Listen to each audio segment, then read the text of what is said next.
Hello, ladies and gentlemen! Welcome back over here to the Unified Proving Ground Circuit! We are ready to get into some fantastic games, but before we do that, I am joined here with some fantastic analysts here. I got Smats over here, as always, holding it down, and also I got our very special guest, Solaria, who's ready to mix things up on the league. Hello, everyone! Hello. We're here! Back for another game! Back for another day for League of Legends. Super exciting. Yeah, absolutely. And we have a lot of stuff that's going on with, as you can see, our first matchup, Maryville versus Taco Gaming. Should be very exciting to see which team is able to snag up that first seed for themselves here. Very important matchup to come through.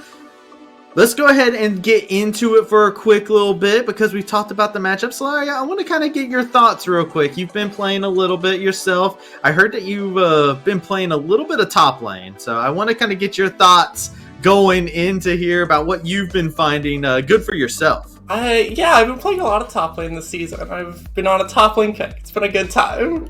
Honestly, I found a lot of success with Kennen, Ornn, and Poppy. I think all three are insanely good picks, and really interested to see if any of them show up here. Maybe less so Ornn, because Ornn is Ornn. You know. Ornn probably will be picked, knowing Niles. So that one I think we're pretty safe with. But you might have missed the train on the Poppy. Alorum was yesterday, so unfortunate there. Unfortunate on that degree, but. You know, talking about the top lane, you were actually just talking about Niles, Smats. I want to real quick pick your brain on something. We have an interesting thing that's going on. There's an interesting predicament of Niles getting Gangplank all the time that I feel like I just want to address. Well, we're going to see the draft in a little bit, and based on the draft, you won't see my face, but you'll know what it looks like based on whether or not Taco Gaming bans Gangplank. If it, I'll give you the framework right here. If they ban Gangplank, if they don't ban Gangplank, there you go. You can save those for future use, and that'll be how I look. But yeah, Niles getting Gangplank is just not going to be allowed. I feel like that's just way too good.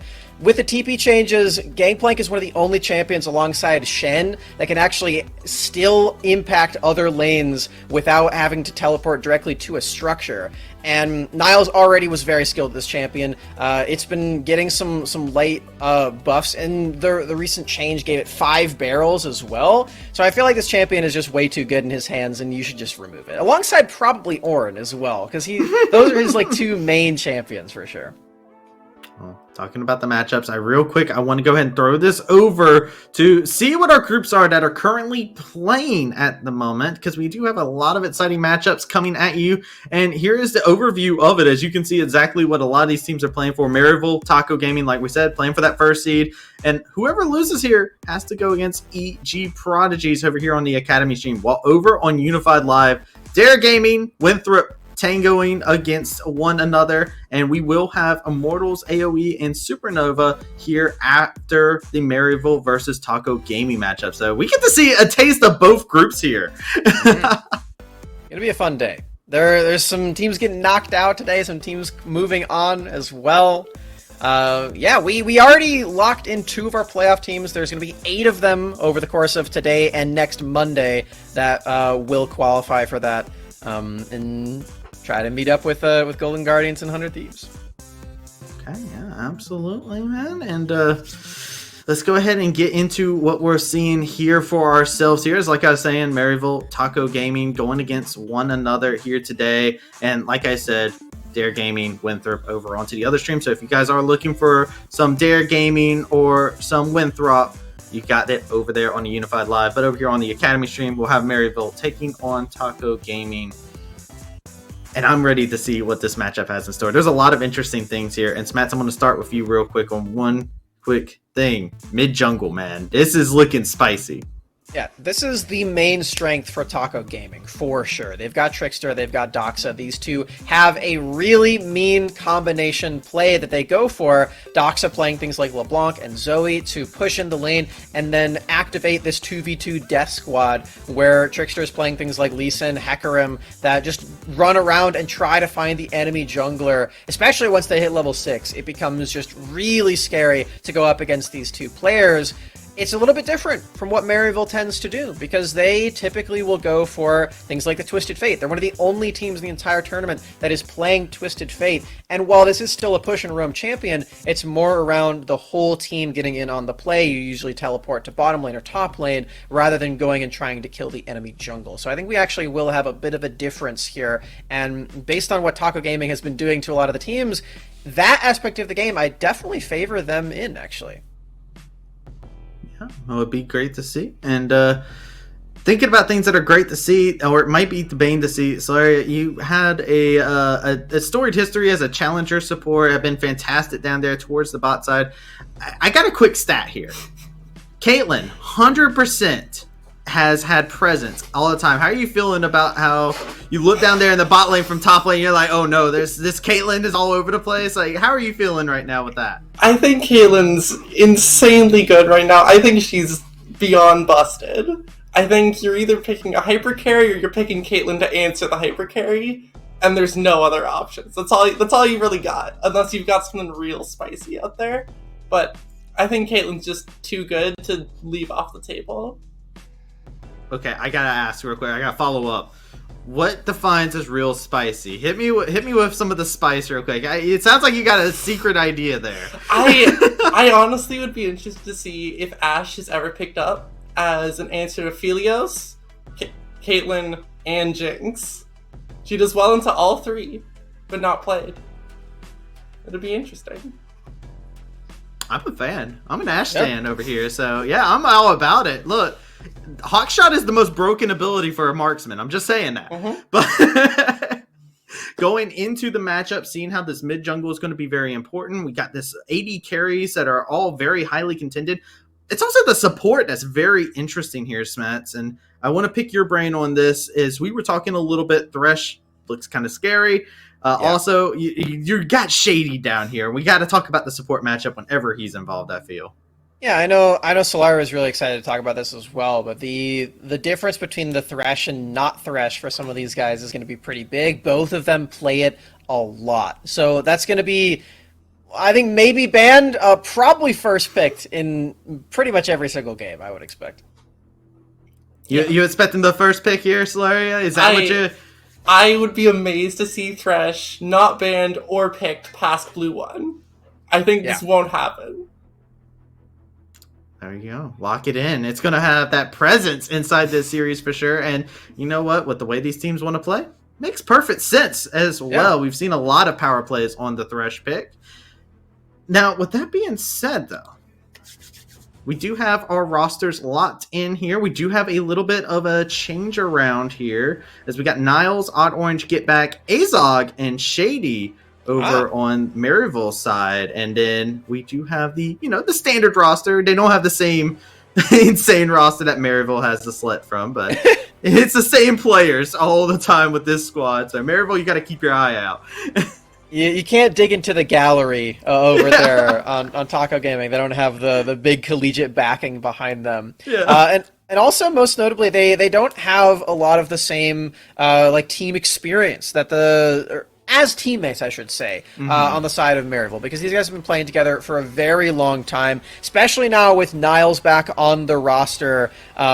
This guy is a very storied player from Maryville. If you'll remember, back in 2020, he and Shady on this squad were completely dominating both collegiate and amateur. They took third place in the scouting ground circuit of 2020 with these two players. And some of the other ones that are on this roster as well. Evan, we might get to see later. But yeah, these guys definitely know how each other play. They know how to play with each other. And that has really been proven by the games that we've seen them play so far, especially their 2-0 that they got just last week against Dinka's team. And I did get a thing that came over here. We do have Evan instead of Azog, so that is one important thing to take note of. So even more 2020 players. It keeps switching around, man. But this goes back to what we were talking about.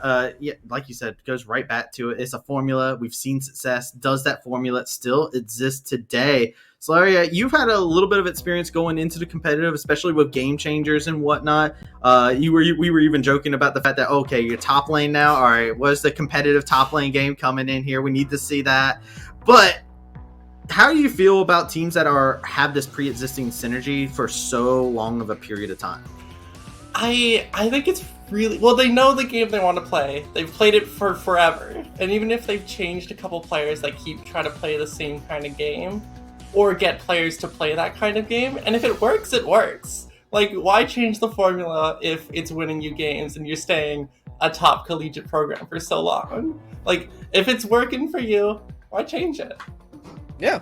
This is a team that's been playing Twisted Fate basically since the dawn of time, it feels like. Like, if you remember, even Wolfie, the mid laner from last year, was the Twisted Fate guy in Collegiate. So it's really no surprise that they, you get into Maryville as a mid laner, you're like, all right, I'm learning Twisted Fate. I'm going to have to learn how to, like, do some card tricks with my hands or something, like, do, like, magic stuff. Because that's what your job is on the Maryville mid laner. I'm sure when APA comes in as well, he'll just have to brush up on his Twisted Fate. That's just the rite of passage for Maryville. Hopefully he's not stuck playing 52 card pickup, right? So that can always be a messy ordeal. With that being said, man, I gotta go into my favorite segment, which is how to flame the caster's predictions. We got our caster predictions to come in here, and here we go. We got one less than what we normally do since Dinka isn't playing today.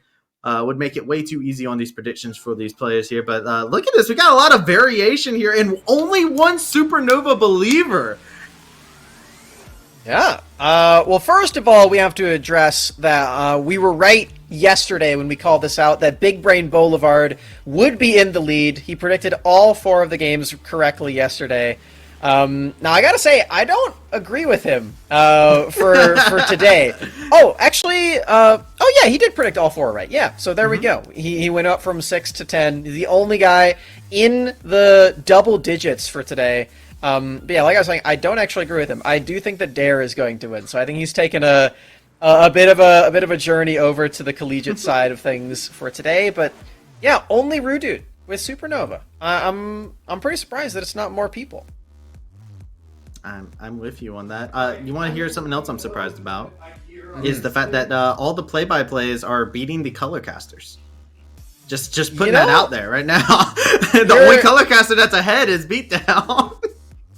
You're right, actually. Now that I'm looking at this, wow. I guess Beatdown play supremacy. It's only Big Brain Boulevard. Well, yeah, the color casters got to step up their game, man. If this is where I get to say, if I was doing my predictions, then I'd be right up there with Beatdown, right? I don't actually know. I could probably tally it up and see if I was right. But... Send more pigeons. That's all I got to say. We got to have more pigeons fly out our results and get into it. That's why, if you're looking at these matchups, I kind of want to get your insight in regards to these matchups here. Of course, we just got to see the caster predictions.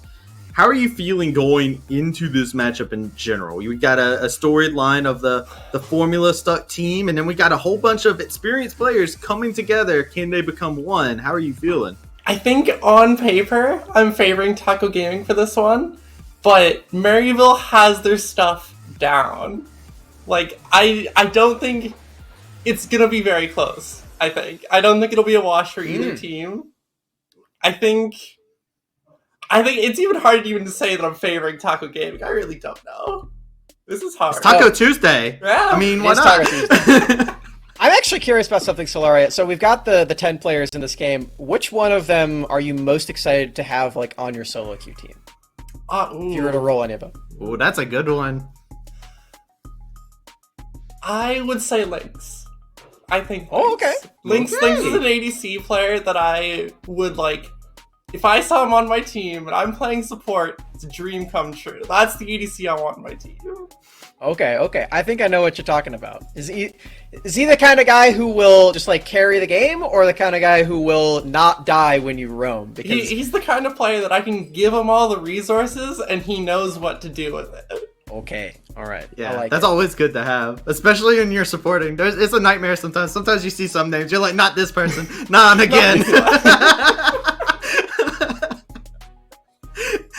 Some memories are best left forgotten, but the PTSD when you see the name, it comes especially back. with AD carry players, right? Like, those guys are something else sometimes. So Ranked is sometimes just a game of whether or not your AD carry goes AFK, and you just gotta be a mediator for them. You gotta sometimes. keep them mentally strong all the game. Yep, you gotta exactly. keep them in there. Spoon feed them a little bit, yeah. Playing support in ranked should get you a degree in therapy. I think you should at least get some credits towards the degree. It's pretty taxing sometimes. Welcome to, ladies and gentlemen, to the desk where you have 3 support mains all aligned here. Yeah, maybe a little bit biased. Maybe we might have a little bit today. We might be looking at very specific matchups and whatnot. Well, we only have a few more minutes left to go before we get into this matchup, and we've already kind of gone through the predictions and whatnot, but there's something else, a little bit of spice, ladies and gentlemen. Make sure you go ahead and check out the Twitter. There is a hashtag that you'll be able to use. It is hashtag #WeAreUnified. That will make sure that get your tweet in and have a possibility for it to show up here on twitch.tv/Academy stream, as you can put all sorts of spicy stuff. I don't know if you saw, we had questions that are going through there that are fantastic bits of trivia, like what's your favorite gamer snack? My personal favorite question. The most important question. I can flame them or I can just agree with them. It's one or the other. But yeah, it's absolutely great. So make sure you use the hashtag yet again, #WeAreUnified, to get your voice out there onto the stream and put in your thoughts into what is happening inside of the match here.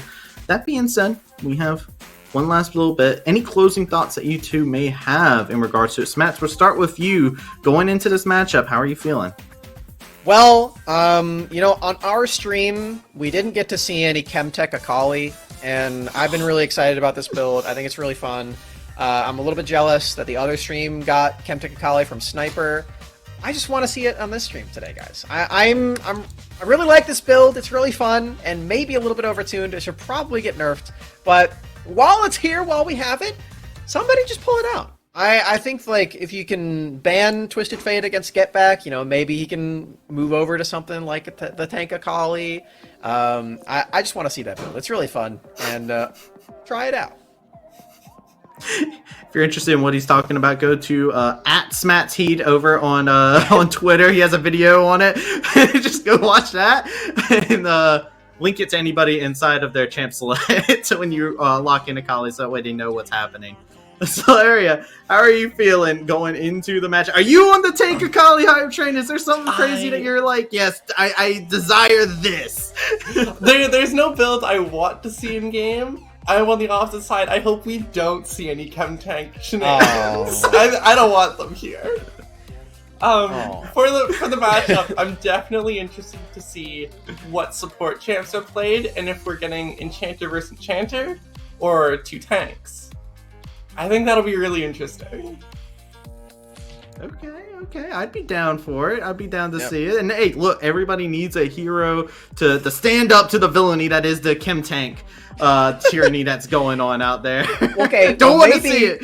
Maybe you can play Chemtank support, and then we get the best of both worlds. Both supports play tank, and they both build Chemtank, and it works.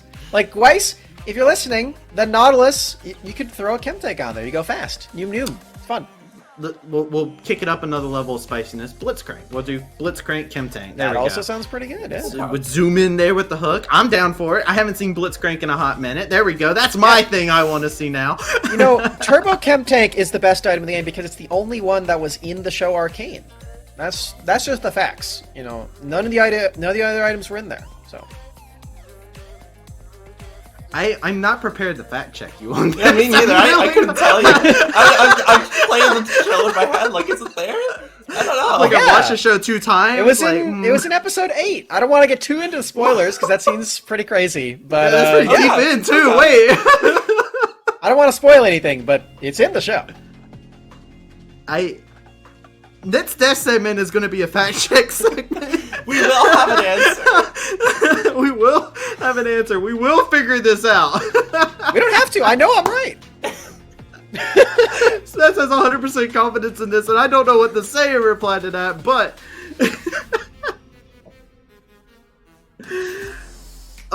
with that being said... We'll get away from this topic. We'll send it over to our absolutely phenomenal casters, Orbital and RMC, to take it on away. Alrighty, yes we are. I'm excited. We're here, we're back, and we're ready to go with day number 4 of the Proving Ground Circuit qualifiers. I mean, as I said on the desk, we got a banger of a series coming up here because, as we all know, we are unified in Taco Tuesday. Again, my name is Orbital. With me is Random Minion Caster RMC. They introduced us on the desk, but how are you feeling today? Getting away from the Rift for a little bit of a vacation. I don't know, man. I'm feeling like Taco Tuesday might not be my thing. I'm more of a healthy guy, vitamin C, oranges, Maryville. That's my prediction here. Orbital, before we go further into the game, I just do need to fact check Max here. I don't know what items are in there, but I do know there was at least one more Heart of Gold for all you League boomers out there. Yes. You know who it is. Heart of Gold was in there as well. So it was in the item shop. I think the shopkeeper was holding it in the show as well. So other items still exist. All right. Well, there you go. Right there you go. You get some ideas of what's going on there and some lore to dive into. Of course, if you haven't seen Arcane, it is a fantastic show, and we love to bump it up because, of course, it's League of Legends based, and for all of us, honestly, League players, we don't even look at the lore, so we gotta learn something new every day. It's great. But getting underway with this series, as you saw, the desk is very much saying that, hey, Taco Gaming do have a chance, and I think that is something to be exemplified. They have been one of the upset stars. However, taking a look at the analysts and the predictions there on the casters, you can see that's actually the minority setting, right? Yeah, and I guess it's just we're not the analysts voting there. We're largely not represented on the desk, and at least for myself, when I look at Maryville's roster here, I think it's terrifying. They're running a 9-man roster for the college here, and on top of that, the Proving Ground Circuit qualifier only allows a 7-man roster, so there are other players, most notably Zyko and APA, missing from this particular tournament's roster, and we've seen them use all 7 players. Azog has played, we've seen Kind Jungle and Odd Orange also swapping in and out, and no matter how they play it, they are just so good. It doesn't look like they are substitutes whatsoever. It just looks like an alternate roster, an alternate style of play that they pull out. And yes, Taco Gaming has a lot of big names, strong individual players, but come on, Maryville? Niles in the top lane? That man's a monster, the king of collegiate in the jungle as well. I mean, he duels quite a bit with Odd Orange, and Odd Orange looks absolutely beastly when he's playing towards Niles, but we see him play towards everybody else. Get Back, I think, has been the biggest surprise in this roster. I was not familiar with Get Back too much before this tournament, but 15.0 KDA on the first day of groups, or the second day of groups there, that's just nasty. Highest performing mid laner right now. And Evan and Shady, considering we had a desk full of support mains, how did you guys not talk about Shady? That man's terrifying. If Shady gets Pike, I'm going to lose my mind. Yeah, this is... I do have to agree, although my heart's with the tacos because I'm just a food junkie, the stats don't lie at points, right? Maryville do have an outstanding roster, and we have to give credit there. So moving here into game number 1, Maryville will be on that blue side. And of course, as they were saying on the desk, and I think we see it here, 3 bans directly set towards Get Back and Doxa so far. The LeBlanc and Corki have to be banned away. Of course, that could also be seen on the top side. But then in the mid lane, right, the TF and the Akshan as well. Again, Corki and Akshan, you could say fluctuate between the two, which is so weird to say coming out of my mouth right now. Yeah, I think the Akshan targeted a little bit at Niles here. I mean, Niles has 2 games on that champion, and we already said he's a player who can kind of warp the entire game around that isolated lane. Maryville, though, you heard it on the desk. It's all about Trickster and Doxa here to make a lot of those early plays, and the LeBlanc was specifically mentioned. The Xin Zhao, something else that Trickster's been playing a lot and has a lot of early game strength, so they're trying to nullify that and take over quite quickly here. Taco, their last ban is going to be a Victor. I think that's just a very generic safe ban, but no ADC target bans whatsoever here means both Caitlyn and Jinx are up. Yeah, and so of course we do see that one picked up. It is, like you said, a little bit surprising the Jinx still on the table, but of course we can see Trickster, a player that we were kind of watching for Taco Gaming. All right, let's go ahead and see if we can lock in that Lee Sin, which has been, I think, a phenomenal champion as of late. I personally am a huge fan of it. Not in solo queue, but in competitive, right? I really like seeing Lee Sin's excel, kind of bring that early game passion into the game and try and move the flow a little bit closer to your side. Yeah, and I think, the Lee Sin just fits Trickster's style a lot. It fills a very similar niche as that Xin Zhao. Is still a lot of strength ganking into that mid lane here. Now, with Taco Gaming, Lux is still open here. I was wondering if they were going to try and maybe pick away that Lux and then pick up an AD carry later. As it stands, though, Maryville can look for, say, a Lux Caitlyn bot lane, which has been one of the more oppressive bot lanes we've seen. I'm sorry to say, to Solaria, Thresh kind of got through bans so far, and neither team really seems to care too much about that pick here. Could still be picked up, though, but nope, Lux getting locked in. They're just going for straight oppression here from Maryville's bot lane. That's so rude to see, but I can agree with it, right? The lockdown is good. I'm just saying it's rude because I hate bully lanes. It feels so bad. I want to play the game whenever I play against this stuff, but of course, the crazy thing is it is against an Ezreal, and I feel Ezreals are always kind of the interesting one to pick a slow range binding going in. But the Syndra get back saying, hey, listen, I'm going to blind pick my mid. I'm going to give you the tough choice of what you want to bring to the table. Of course, for Taco Gaming, they're saying, well, let's bring out the Karma. Let's go speedy. Let's get close. Let's get in the close quarters and see how much you can bring to the table. Yeah, or be able to run away faster, depending on what we see for the rest of this draft here. And for Taco here, they're still looking to pick up their solo laners. Going to try and pinch that out. I am so thankful right now that Maryville decided to ban out the Akali there. We will not be seeing Chemtech Akali coming back in, regardless what Smax wants here. Very glad for that. And for Maryville, they're looking for their jungler and top laner. So with that Syndra pickup, I wouldn't be surprised to see something aggressive come out of the jungle here. For Odd Orange, get some of that kill threat down as well. Yep, it's going to be very, very difficult, and there it is, right? The Aurelia banned away, all that talk came out, and is starting to change things up. So, top lane now focus a little bit. It is now going to be on Taco Gaming. What do they want to give Cozy? Do they actually want to go for that blind pick? That is an option. However, the counter pick is just much, much stronger, and I like it. The Zoe coming in here. Yes, it might not have a great time into the Syndra, but the damage that comes in combination, so devastating. Yeah, and this was the game-winning champion here for the side of Taco Gaming in their matches against EGP. Doxa had a great Zoe game.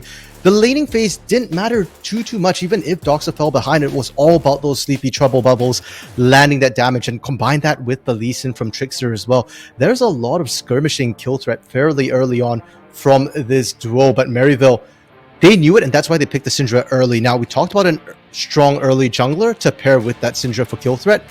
The J4 is what they've decided to go with here. A lot of gang strength. And for Zoe, yes, you've got the portal jump, but at the same time, it's very telegraphed. You know where Zoe's going to show up, and they can always turn around. They have enough stuns to follow. Graves being the top lane here for Niles. That's a new one, at least in this tournament. All right, well, I don't know if you can chemtech that, but I don't think we'll make it a hashtag, so we'll see what they're going to go for here. And I have to agree with this, the Trinity. It's not mid, so don't worry about that, RMC. I know how much you dislike that, but if it does get locked in, it would be top. But you know, another way to stop a Hunter is just throw a giant mountain in front of him. The Malphite locked in as the answer to the J4 engage. And I actually really like this Malphite. I mean, Trinimir's all good and well, great split push and all that sort. But at the same time, I just think the Malphite works better. You've got a decent lane into the Graves, and more importantly here, look at Maryville's lineup, how squishy they are. They've got one tank in the J4, and J4 is not going to hang back and peel for everyone else. No, Odd Orange is going to engage with that. So you've got a Syndra, Caitlyn, Lux, Graves. If Malphite goes in, catches 3 of them, 4 of them, the rest of the team can so easily follow up and punish. It's also a great setup for a potential insect or a kick in from Trickster, removing one of the squishy targets as well. So I do really like that particular pickup. The laning phase might get a little bit rough though. We'll have to see how that goes. I do think Malphite is extremely strong in the current meta. Tanks in general do get to scale up, but with the way Niles likes to play, if you give him a bit of an early lead, if we do see a couple of early ganks when Malphite's still squishy here, Maryville could still win that 1v1 and then take over, keep that Malphite down to the point where he's not going to be an effective tank. It's very, very easy to do, especially with how long you have in the top side. And this is something that I think reaches into the back pocket of why the Akshan is usually in the top side, the Corki as well. It is, like you said, you can still shred the tank in the top side. You can put him on the back foot, especially with Odd Orange and Trickster, right? This is another lane that we kind of wanted to take a look at, especially with how Taco Gaming, this is one of the mountains that they're going to have to kind of surpass here. So taking a look with the Lee Sin in Trickster's hands, do you like it here now that the rest of the draft is coming out, considering the Lee Sin was the blind pick? I think for what Taco Gaming have got, I do like the Lee Sin for Trickster. The Zoe for Doxa is a little bit hit or miss for me. And I think we have to look at that as a duo here, because it's not just going to be Trickster roaming on his own. A lot of it will be Doxa moving with them. And I want to see Taco Gaming play towards that mid lane, because trying to punish that Caitlyn Lux here with that Lee Sin early on might be a little bit difficult here, especially if Orange is shading them. And topside as well, against the Graves, it's a bit difficult to lock down the Graves. The smoke screen as well does amazing to disengage more immobile champions like the Malphite after he goes in, after he gets the speed boost as well. So I want to see Taco Gaming focus that mid lane and then get things going on the sides, on the skirmishes. But it's going to be hard, because I feel like every single lane right now, Maryville has better or more winning lanes with the pressure they can put down. And so for Taco Gaming, it's about surviving the early game. If they can, they have great pick potential. They have great ability to cut around fights. But if they fall behind early, Maryville is a juggernaut. And one thing that I really appreciate about them is that when they're ahead, they don't give you breathing room. They just keep on going. That's something that I really do want to see as well. Talking about Maryville, talking about Taco Gaming, and the ability to kind of keep your head above water against this Maryville squad. It's not the 9-man roster, it's only the 7-man, but they can still do a lot of work. Now, if you listen to us and think that you can show up your skills as well, maybe say, hey, we can deal with Maryville, this shouldn't be too tough, you can go ahead and give it your best shot as well.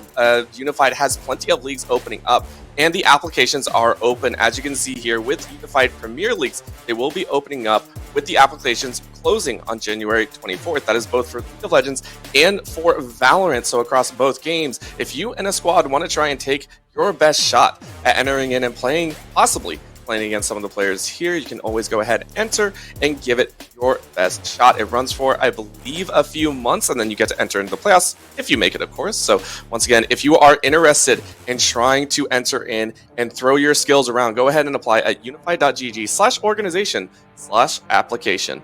With that, we'll go ahead and take a look one more time at some of those champions that were selected, as well as some of the options that hold true, as, again, the stifling factor for Maryville is very much there. For Taco Gaming, though, I want to ask, if they get behind in the early game, like you said, this snuffling is there, you know, it's going to be difficult.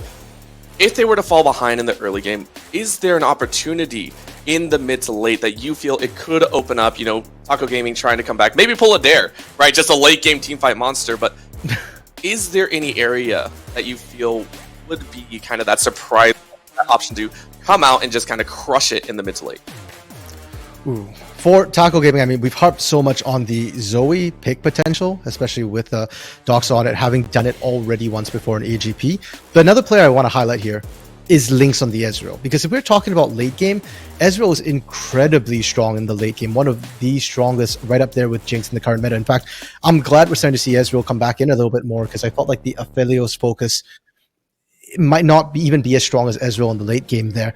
So I think Lynx can definitely come back. And while Lynx hasn't played Ezreal so far in the 2022 Proving Ground circuit, he played a lot of it last year back on Supernova. So very comfortable champ, low econ champ as well. So Link doesn't require too much attention, and that should open up Trickster and Doxa here to look at maybe top or continue making their own plays as well. Well, plenty of opportunities alive, but you can see Cozy getting cozy up there in the top lane with that very nice Teemo emotes. I love all the emotes that come out here. Most of them have the bees and apparently a TSM TSM logo there. Trickster's like, yeah, I got a little bit of rep here as well, but very fun to see. I am personally, I think what is it? The Angry Bee is probably one of my favorites. TSM, I mean, Doxa was on a TSM Amateur last split, so maybe a nod to that, you know, getting that synergy going. Get back, though. Already getting poked down, caught in a little bit of a rough spot, but Shady and Evan are there to back them up, and these teams already, from the get-go, feeling a little scrappy here. I'm not sure if they want to do this, as both the mid laners already pop a piece of their corrupting potions. Doxa, though, getting a much fairer trade here, already dropping Get Back down to below half health, which means, at least if I calculate this correctly, Get Back will probably have to use all of his corrupting potions here before he even hits level 2. Potentially. I mean, you don't have to heal all the way up to full health. Sometimes you want to hold that little bit of pot just to get that additional damage down. The burn factor on it is a useful tool in those lane trades as well. But one thing to keep in mind is, hey, if you're losing that lane, you get shoved in, you can always call your jungler in as well. J4 can pull off some nasty level 2 ganks, and Auto Orange, if he's not afraid to show early, could try and influence that lane if Get Back is really struggling. Something to see, and of course we are seeing the full clears come out here. Both junglers opting to clear their top side, hold steady, and the bullying's already coming out from Evan RL and Shady. They're going ahead, taking a couple pinches at Gweiss in the bot side. Yeah, and that's what you'd fully expect to see with a Caitlyn Lux duo there as well. I don't actually know if they caught Odd Orange going down into that bot side jungle. I think they do now. There are pings coming out, but they don't actually know where Trickster is. And so Maryville just trying to protect their bot lane, which is extending here a little bit. The damage, though. Oh, Gweiss actually That was stepped fast. up onto the trap, and that means the rest of Taco Gaming has to walk away. Odd Orange there just to make sure that Shady gets out alive, and Maryville University pull off a very early first blood. Yeah, and that's why we see the Shaden come down, right, from Maryville, because you know you want to play aggressively, and you know that you're going to win that now. Odd Orange does spot Trickster, but the Sleepy Trouble Bubble lands. Good flag and drag over. You end up losing the Scuttle on the bot side despite getting the first blood. Not ideal for Odd Orange, but you're still fine with that. Niles was pushing in. Top side should still be secure if you want to go for that Scuttle. Very, very secure. Mana going out a little bit here as Doxa getting that shield there. Has to burn the flash, though. Yes, you pick up a very nice shield off that W, but Get Back has just a little bit more raw damage.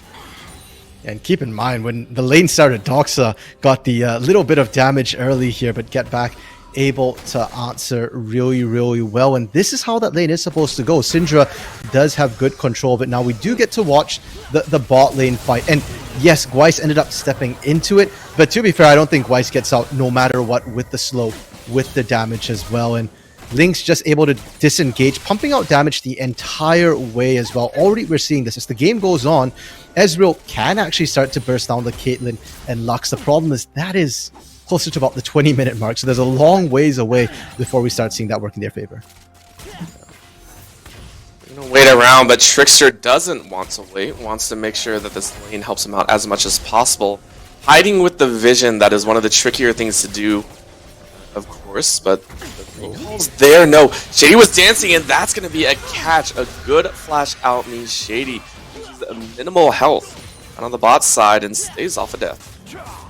Yeah, but that was maximal time spent there by Trickster. Canceled the recall at the end, and this is going to give Odd Orange a little bit more time. I'm curious to see if we start seeing some counter jungling coming through, knowing that Trickster is a little bit slower in terms of tempo. In the mid lane, though, they're trading really aggressively, and you can see the experience bar there. They're about halfway to level 6. Doxa has to be very careful.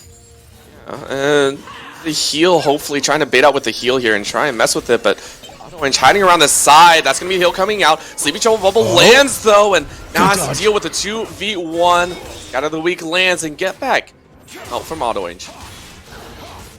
We talk about Trickster and Doxa as a duo here, but Odd Orange is spending a lot of time protecting Get Back as well. That gank played to perfection, waiting for Doxa to kind of dance a little bit in range. Doxa did dodge the flag and drag, which is great. Good. But still a 1v2, and now Get Back is level 6 as well. So when you get back into lane, there's even more kill threat onto Doxa here. Maybe you don't even need Odd Orange to back you up on the next kill. That's a terrifying prospect for any mid laner. It's just like, well, I step up past my tower about half too far, and I'm dead. That's just your life now, and that will be Doxa's life for the next, I want to say, 2.5 minutes until Flash comes up. Dragon does go the way of Maryville. They're going to go ahead and start stacking those. Next one is an Ocean. So, a little bit of both worlds, a little bit of HP regen, a bit of armor and MR to be able to be played with. And that's actually a pretty good pairing for Maryville in the early levels here, because there's a lot of burst on the side of Taco Gaming. Cozy! Yeah, Cozy wants it, but you know what? If you can't kill the Malphite with that combination, a high chance you won't kill him. And all Cozy get some help from Trickster as the top lane slowly starting to get rolling. But look at the answer immediately from Maryville here. They're like, oh, Trickster's top, let's start the roam. And they're calling Get Back down as well here. Taco, though, you can read it. It's textbook, right? The mid laner suddenly goes missing. Our jungler was top. Bot lane, start bailing out. And they're moving back, but it does come at the expense of plates here. And for Maryville, they didn't need to get the kill. Just that move right there cost them a plate and get back because they did get the shove on the wave. Doesn't lose any minions mid. Gweiss tried to step up, but because Link did not have any combination of follow-up, means Gweiss gets chunked out to 50% and less. That's going to mean a lot of plays for Evan RL and Shady playing this side of the map perfectly, keeping track of the enemy jungler. Yeah, I'm just watching here. Now, Lynx is on his own. Look how low he is already. I'm terrified for Lynx. And sure, Shady looks like they might drop dead at any second here. But if they just need to land one light binding, and Lynx is pretty much guaranteed to drop, they do hold off sufficiently, though. And Orbital, it feels like Maryville, we talked about the fact that when they get a hit, they start taking over. They're starting to get a hit. Doxa, can you change that here? Try, but the minion decided to take a hit. No, it's not a caster minion. It's the melee minion tanking up that paddle star. FNRL will say thanks and get a very nice recall off. Now in the mid lane, though, a little bit of a dance as well. Get back, being able to flash away, and with no energy left, Trickster can't really follow up. Yeah, and that was flash rated for flash. Trickster actually burning a flash to try and make that play happen there. Yeah, you get back splash. Now you got to regank that lane in the next 5 minutes because you're starting to lose pace here. Your ganks aren't exactly panning out, and every time we see Taco Gaming make a move, Maryville's answering somewhere else. They already started up the Herald from the earlier bot lane roam from Doxa. Trickster, this is not safe to invade. Yeah, they're actually getting collapse on here, and Trickster almost went straight into get back. That's going to be the unleashed power, but no Scout the weak to land. Gweiss will eat the ace in the hole. Trickster gets away with robbery right in between the cops. Safe for now, and that is a good pickup from Taco Gaming, but a minimal one. You denied away the red buff onto Odd Orange. Odd Orange is now 6. The red buff is nice more for the experience really than the slow and the bird. I think they've got more than enough damage from most of their lanes here. Bot lane once again scrapping. So far, it looks like a fairly even trade. Unfortunately, Lynx, though, is able to pick up a bit more. Cozy, though, down goes the collateral damage, and Cozy goes in, gets a couple slaps off, and takes 2 tower shots. Niles, trade has been made, the greetings have been exchanged, and now getting into the nitty-gritty. I appreciate the fact that Cozy actually almost found that kill under turret and had the gumption to kind of flash under to look for it. Unfortunately, that's your flash expended. Niles didn't expend his, so that might get a little bit risky. Bot side again with the action, but this time the numbers advantage favors Taco. Oh, and Auto Range stepped up a little too far, tried to throw down that Rift Herald, and that means he stays a little bit too far out. He is going to get away, but at the expense of Evan RL's flash. Same with Shady. You get a couple plates in the first tower. Okay, never mind. It is completely worth. I wasn't looking too far. Completely worth on the side of Maryville. Yeah, I think that was the plan there for Odd Orange to go and get that Herald down ASAP, because we've said this before, but with a Caitlyn Lux, you want to be rotating out of lane ASAP here, and the matchup is actually not great for the Caitlyn at this specific point in the game. Evan RL just picked up the Noon Quiver, but before this didn't have that, was sitting on components, whereas Lynx actually had the Sheen, which means that Lynx is out trading in those short skirmishes. Trickster once again on the hunt for Get Back, but Get Back? Too deep. Yeah, gonna give it a best shot, but with the no flash, Trickster can't pull an insect off Get Back, though. On the wrong side of the map is gonna try and take someone down with him, and it's gonna be a dip, dodge, dash. That's gonna be a paddle star right to the backside, though. You know what?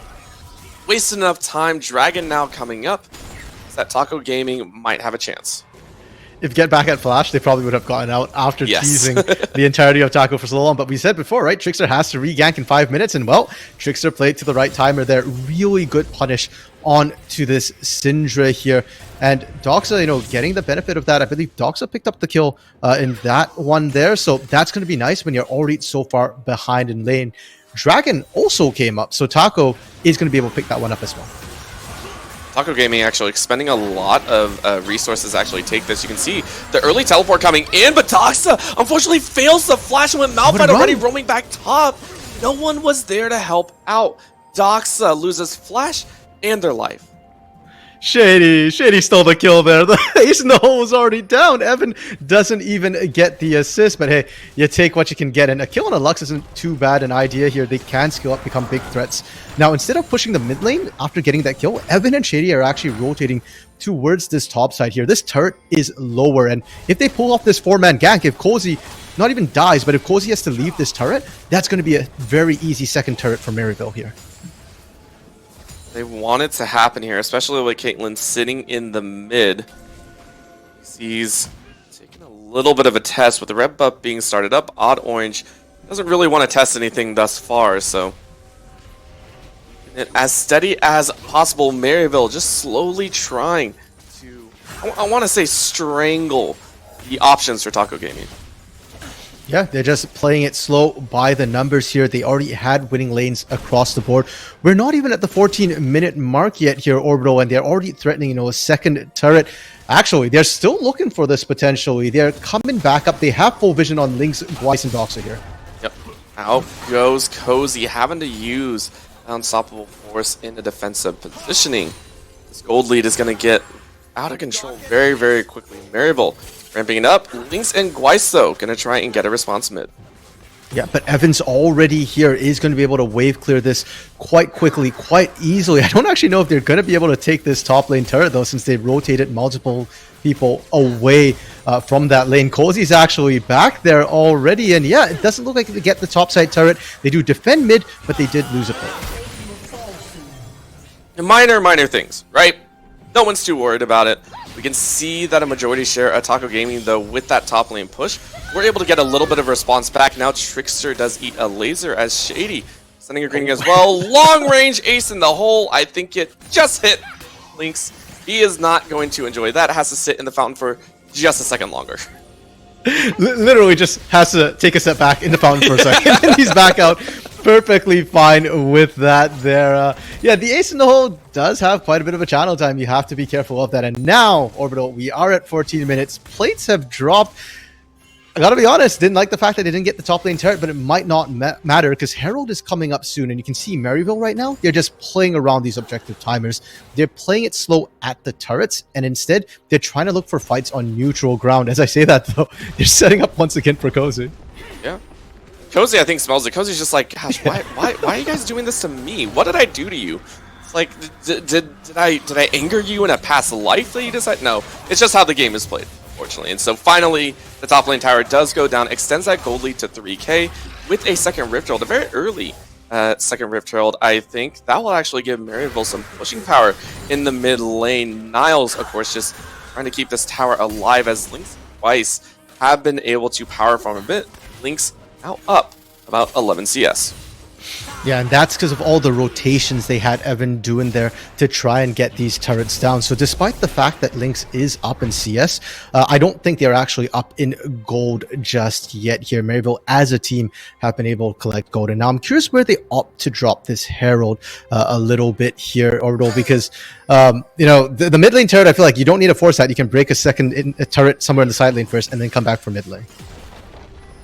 Absolutely can, as we get some much needed information about Get Back. Did you know that Get Back, the mid laner of Maryville, thinks snacks are lame?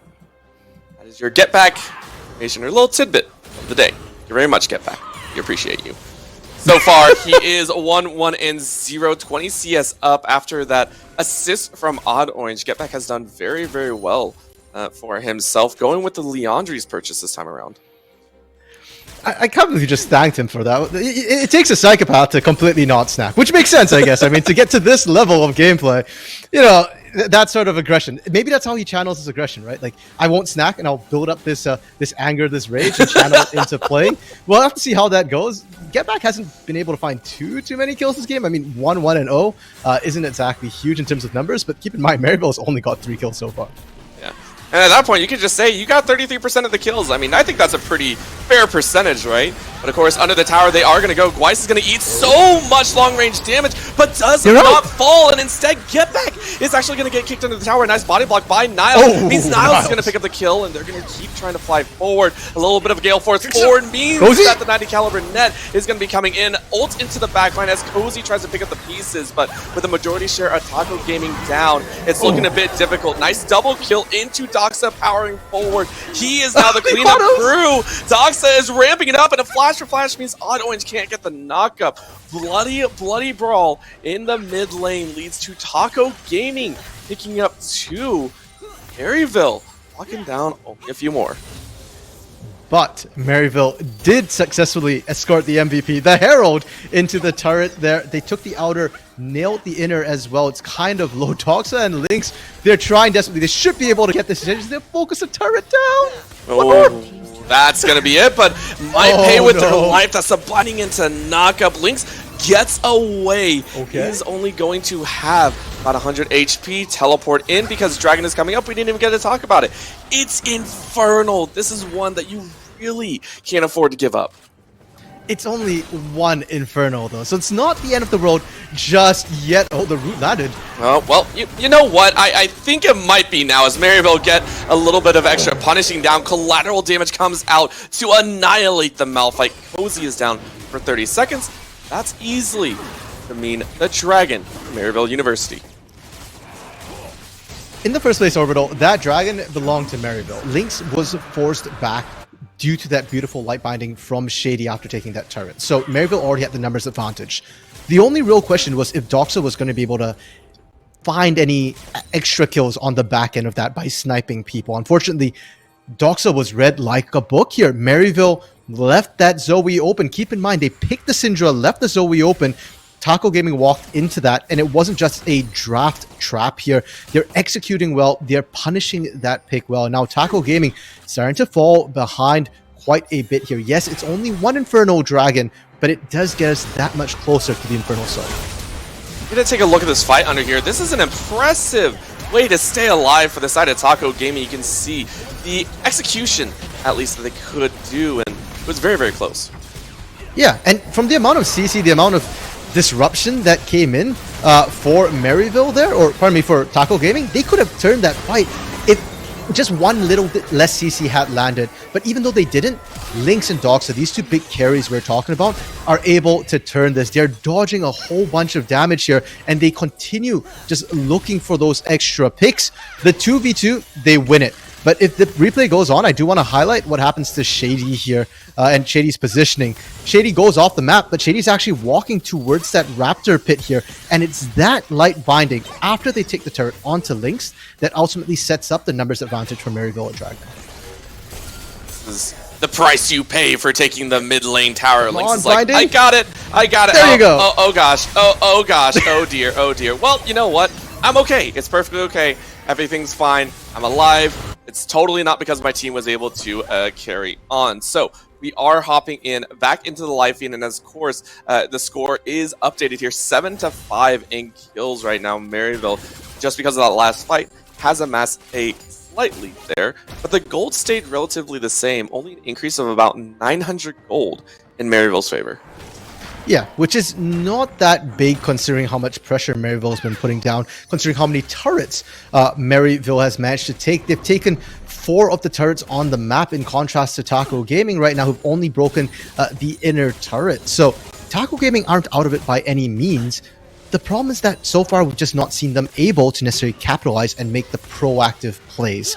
Those sort of plays that Lynx and Doxa are making right now, defensively, if they get to be the aggressive one, if Cozy's the one starting it off, and then Doxa and Lynx gets to put out that amount of damage, Taco Gaming can definitely get back into it. It's just that Maryville has been proactive, and they're the one pulling the trigger, they're the one clearing vision. And if you look at the map right now, Taco Gaming are walking to Fog of War on majority of the map. That is so terrifying with no real global objectives though to take. Baron is live, yes, but I don't think any team, either team is in a strong position to even challenge for it. You can see Taco Gaming feeling okay. Yes, you're running into kind of a blank Fog of War, But you're okay to go in as a 3-man squad, roam in, lay down 1 or 2 wards. You can see 1 ward over the wall that they just placed, and then 1 near the Baron pit. I believe that should be cleared out shortly, though, because of that pink ward. Maryville on the other side has said, hey, listen, we know we're not going for Baron. Why are we even looking over there? Let's just go for the bot lane and see if we can catch Doxa, who still does not have flash. This poor Zoe is going to absolutely get deleted. Bot lane for the taking. Yeah, and thank you, Observer, for toggling the vision, because as you can see right there, Doxa had no clue what was happening. You're right, they grouped up, they got the vision, that was what was necessary. But it took 3 people to do it. And the moment Maryville knows that, hey, you guys are warding Baron, bot side's completely free. Cozy trying to split push here best he can, but a turret for turret, yeah, you get objective bounty, but keep in mind, your inner turrets in the side lane are worth more than outer turrets as well. It's so helpful, and gold possibly swinging back, but we are entering into that mid game, right? This time where it feels like Maryville's composition is slowly going to come online. Hopefully, at least with Niles, one of those at the helm, with Get Back starting to get a little bit stronger already at the 2-item power spike, did opt for the Void Staff, which is kind of interesting because there is no real MR on the side of Taco Gaming except for the Merc Treads. Yeah, but I think it's still a very efficient item in terms of being able to accelerate the damage, and it's kind of future-proofing a little bit as well. So I do like the pickup here. I will say, though, Taco Gaming, they're not too far behind in terms of their damage either. Lynx just picked up the Mirror Mana, so the poke that can come up from Lynx right now is absolutely massive. Before this, they were relying pretty much on Doxa, but look, you can see right there, single Mystic Shot onto Get Back already. Taco Gaming, they're looking to just siege this out. They don't necessarily have to start the Dragon. In fact, the longer this face-off goes, the more favorable it is for Taco Gaming. You can see the waves also in a neutral position. The only one that might be pushing out is going to be that top side, so I think that's what Maryville are kind of hoping for. Dragon is now started up, 4k HP left, now dropping pretty low. Tricks are going to have to go for the steal. Is not going to get it, and Cozy says it's time to initiate. They're going to break out. Huge kind of the weak in the back line. They are going to pinch it out, and that's a kill for Get Back. Follow through with a little bit more. Maryville cleaning this one up nice and pretty. No one dead on Maryville's side, but Taco Gaming spilling all of their fillings here. Ace in the hole to take down Doxa. Lynx is the last one alive. Couple missed shots left, but I mean, you're going very low. Arcane shift over the wall, and it's a 4-for-0 wipe. Maryville now having access to the Baron. Yeah, and more importantly, Trickster and Doxa are down for this Baron. Doxa doesn't have teleport either. Cozy does, but no unstoppable force, so Taco Gaming have no way to contest for this Baron. Maryville has played this so carefully, so meticulously here. They just don't give Taco Gaming any windows to make a comeback. Arcane Barrage just notifies Shady who is there. It is going to be the Baron taken down, but Shady might pay with their life. No, heal comes out. This is going to be Evan RL saving their support. And Maryville take 5 Baron buffs straight in the next few minutes of play. I'm sorry to do you dirty like a Shady, but with the light binding landing, the final spark actually missed. Shady was pixels off. And to be fair, the closer you are to the target, sometimes it's actually easier to misclick by a little bit. Lynx should have been dead by all rights, was CC'd up, and we talked about Merc Treads. Well, Lynx isn't the one carrying that, so the CC should have been long enough. Shady was lucky to get out alive after that particular mistake there. You saw him, he was like, well, I messed up. Let's go ahead and walk away here. Please stop hitting me in the back of the head. That's what it kind of felt like, right? Because for all that we talked about, Lynx only has 2 items, right? This is only the Divine Sunder plus the Mirror Mana, which I believe is still a very strong item, but not perfect. You need a bit more, as we are going to see the jump in. Doxa once again eating majority share of the damage, but they do get odd orange. Now Cozy wants to fire back in. Maryville University might have always said that's going to be the unstoppable force in the back line. Evan RL going to try and cut through this tank, but I mean, what can you do? Look at that damage. I was talking up Lynx. I was kind of making fun of him, but he says it's enough. Look at these Qs landing. The final spark does land this time, but it's on a tank, and Lynx gets a penta-kill. I wasn't even looking at it, but that is really going to put him on the map. Now that's the Lynx I remember on Ezreal here, truly able to 1v5, but credit where credit's due, that wasn't a full 1v5. I mean, Cozy was just tanking and body blocking everything as well. I think Maryville overextending. We were just saying how clean their play had been up to that point. Well, you can't afford to fumble at any point against a late scaling composition like that. Now, if you watch the way this fight starts up here, Odd Orange has gone too deep. Nobody's really able to pull up immediately here. And another big thing to note was that the unleashed power from Get Back was already used, so they don't have that big way of popping the tanks. And then you're left with Cozy just punching your backline. He's tanky, you don't have enough damage, and then that allows Lynx to just free fire from safety. Looks so glorious. Let's relive it in all its glory. The pentakill, and you know what? Game over is rightly so, because it's not game over, don't get me wrong, but that's still a huge walk forward, right? One of the players that we were hoping starts picking up speed was Lynx, right? Doxa has been punished the entire game. 2-5-1, only has 2 items. All of a sudden, Lynx now, with so many bounty shutdowns, goes back, just picks up a Sorelda's grudge and just says, cool, thanks a lot for the extra item. I believe now has the most completed items of the team and also has a component over Cozy. Lynx went from mid-tier threat to priority threat on Taco Gaming's side. Yeah, in the game, out of everybody here, Lynx in the first place was already actually keeping pace with Evan. Now, Doxa does get stunned up here. Oh, from downtown, that laser. Yeah, that one hurts a bit, and the bells just make it all the worse. Doxa being down for about 35 seconds means that this should be an okay push. It looked like Taco Gaming were going to try and challenge, but I mean, considering the damage Maryville have on this 3-man roster and where the wave was at, it does seem rightly so that Taco Gaming have to recall, save this tower, and then look for the upcoming Drake.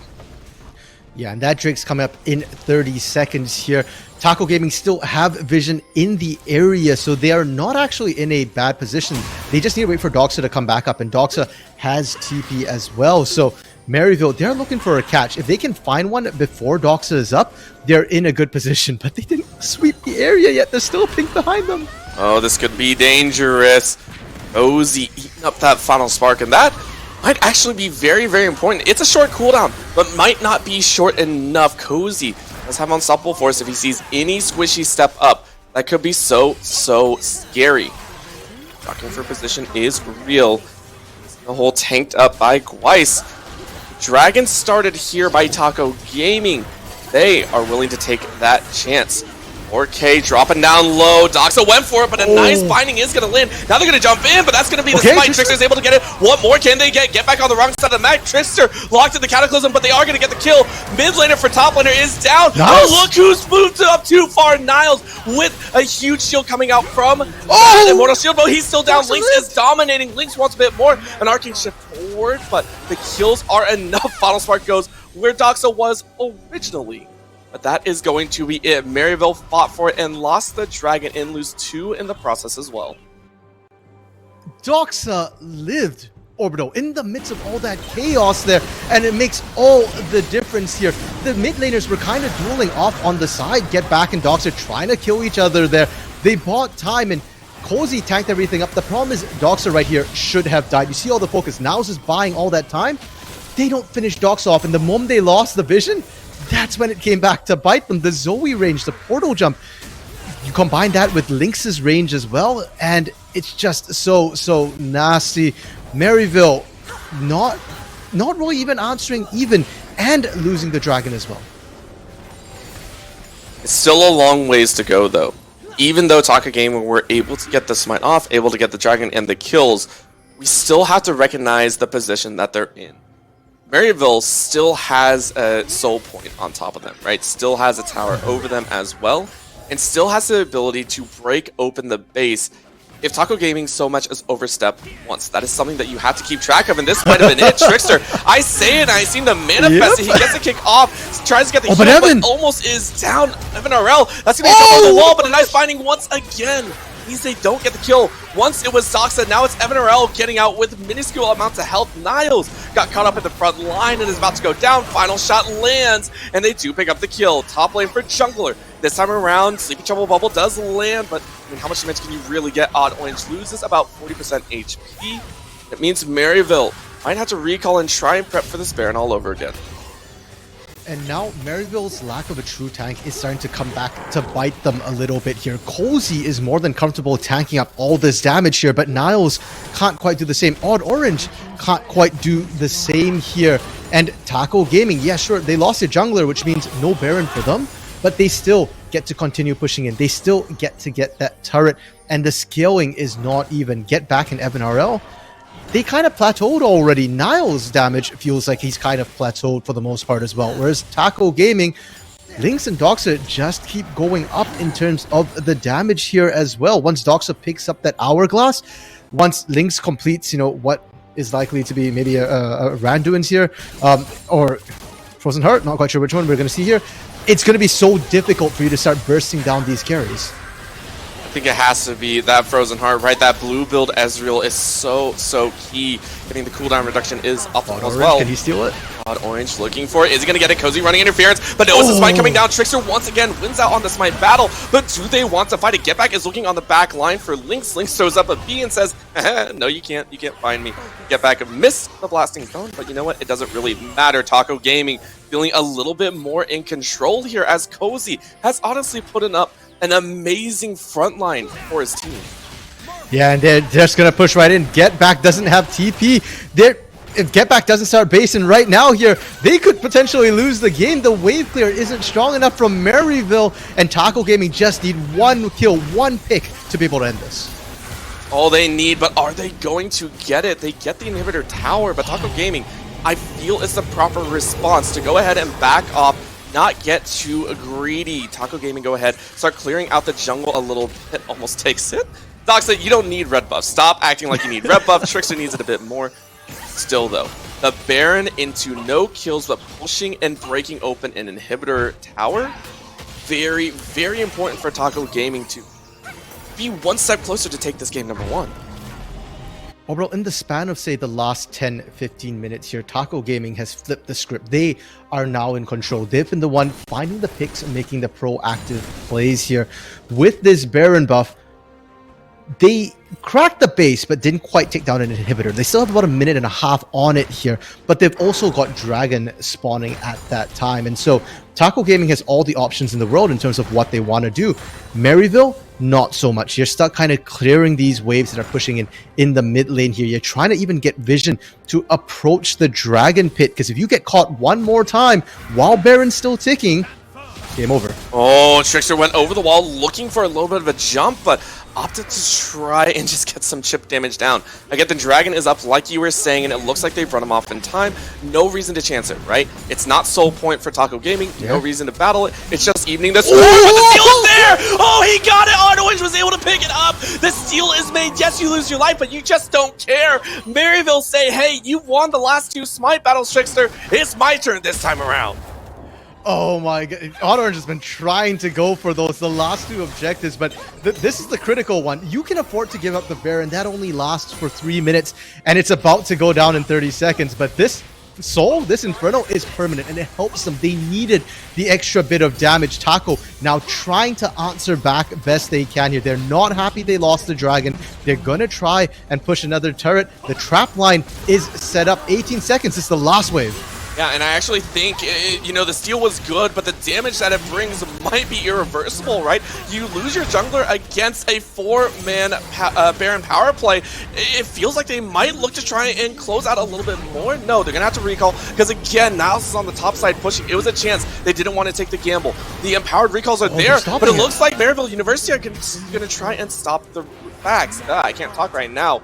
Top lane inhibitor is down to match the bottom lane.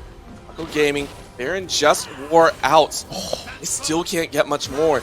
Instead, they push on the bot side, and it's their Nexus towers that actually end up losing HP.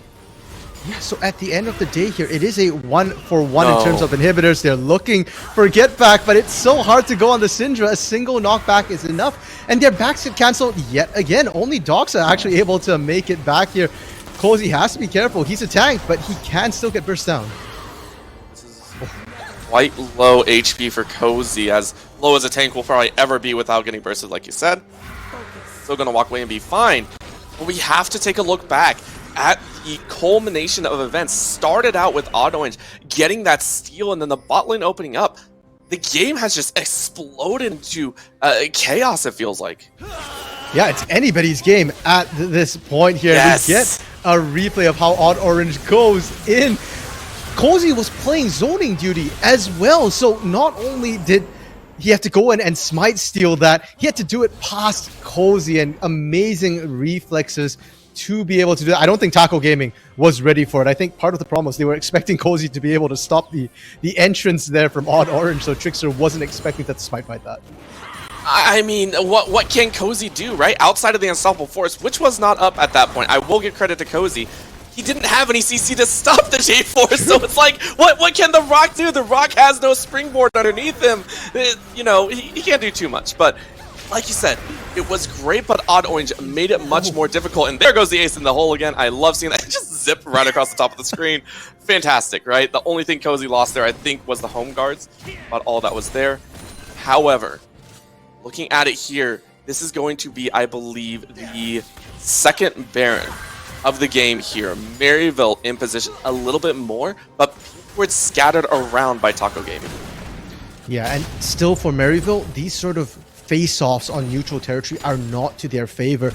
They need to pull the trigger here, but it's struggling because Cozy's been such an effective block, and now Cozy and Niles facing off here. I don't know if Cozy really wins the 1v1. I think Cozy's better off with the rest of the team, and so Niles is going to be happy with this particular matchup if the rest of Maryville can just hold the rest of Taco Gaming there. And without a tank, by the way, the rest of Taco Gaming are not very safe. Odd Orange can always look for the engage on one of the less mobile members. I feel weird saying Zoe's a less mobile member, but even with the portal jump, like, you still have to go back into the Cataclysm after.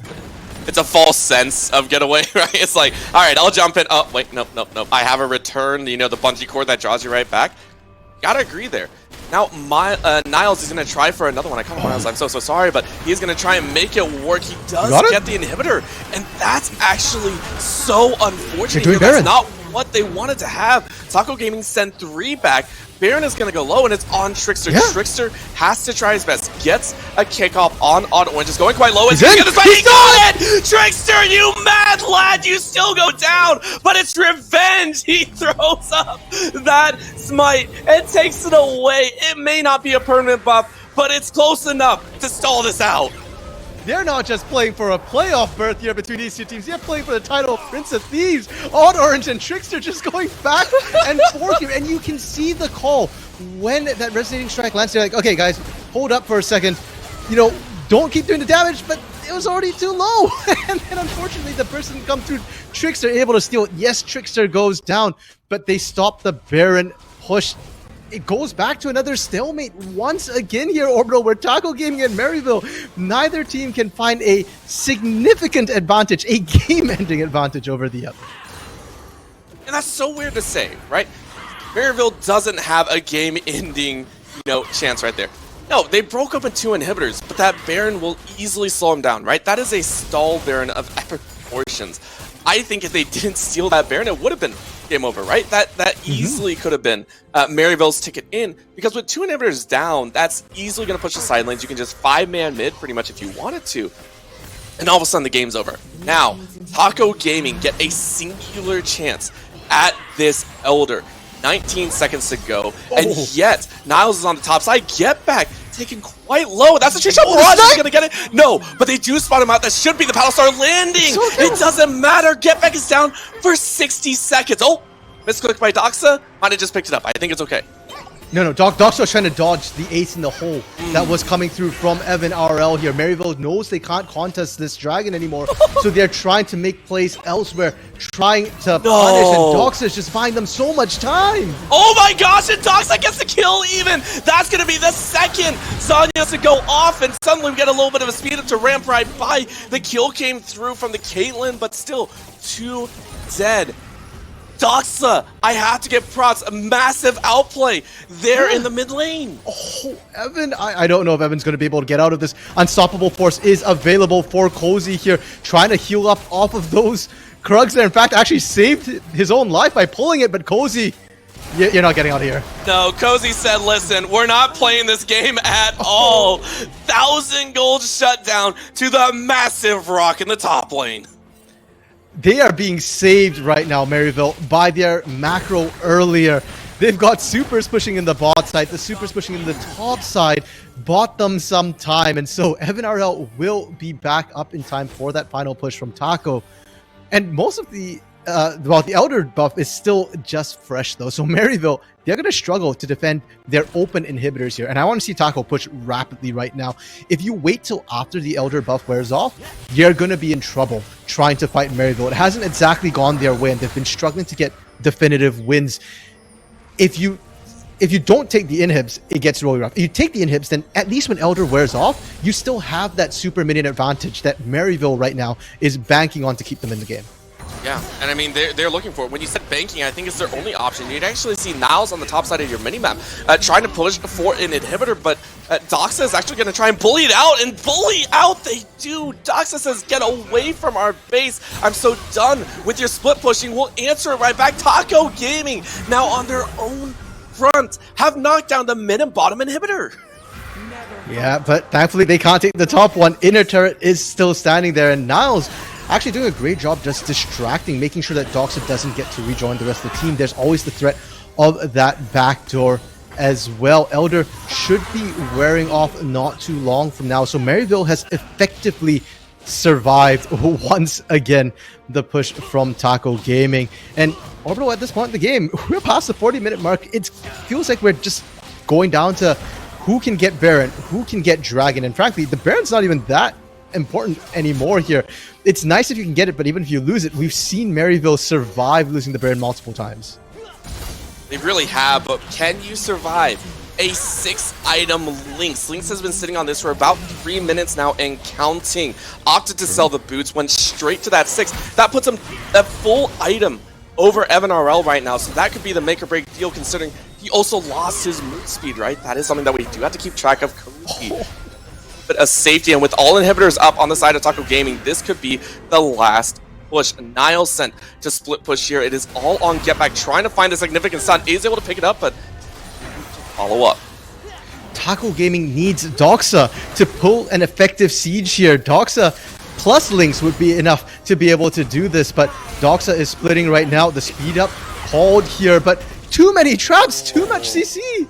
Yeah, that was a big, brutal shot, and now Taco Gaming has spent too much time. Niles has reached that side, and Ace in the hole is going to land, but look at the big damage. Niles. Lynx is going to dash off on the side. Niles is going to keep pushing. How quickly can Taco Gaming get back? Is this going to be the base race of base races? 2 people are sitting in a side push. First tower is down. Second one to come shortly. Yes, it's going to go down very quickly, but that's going to be the time to get one. Lynx is still stuck on the side. Niles has to sprint away. Doxa able to pick up the J4. What more can you get?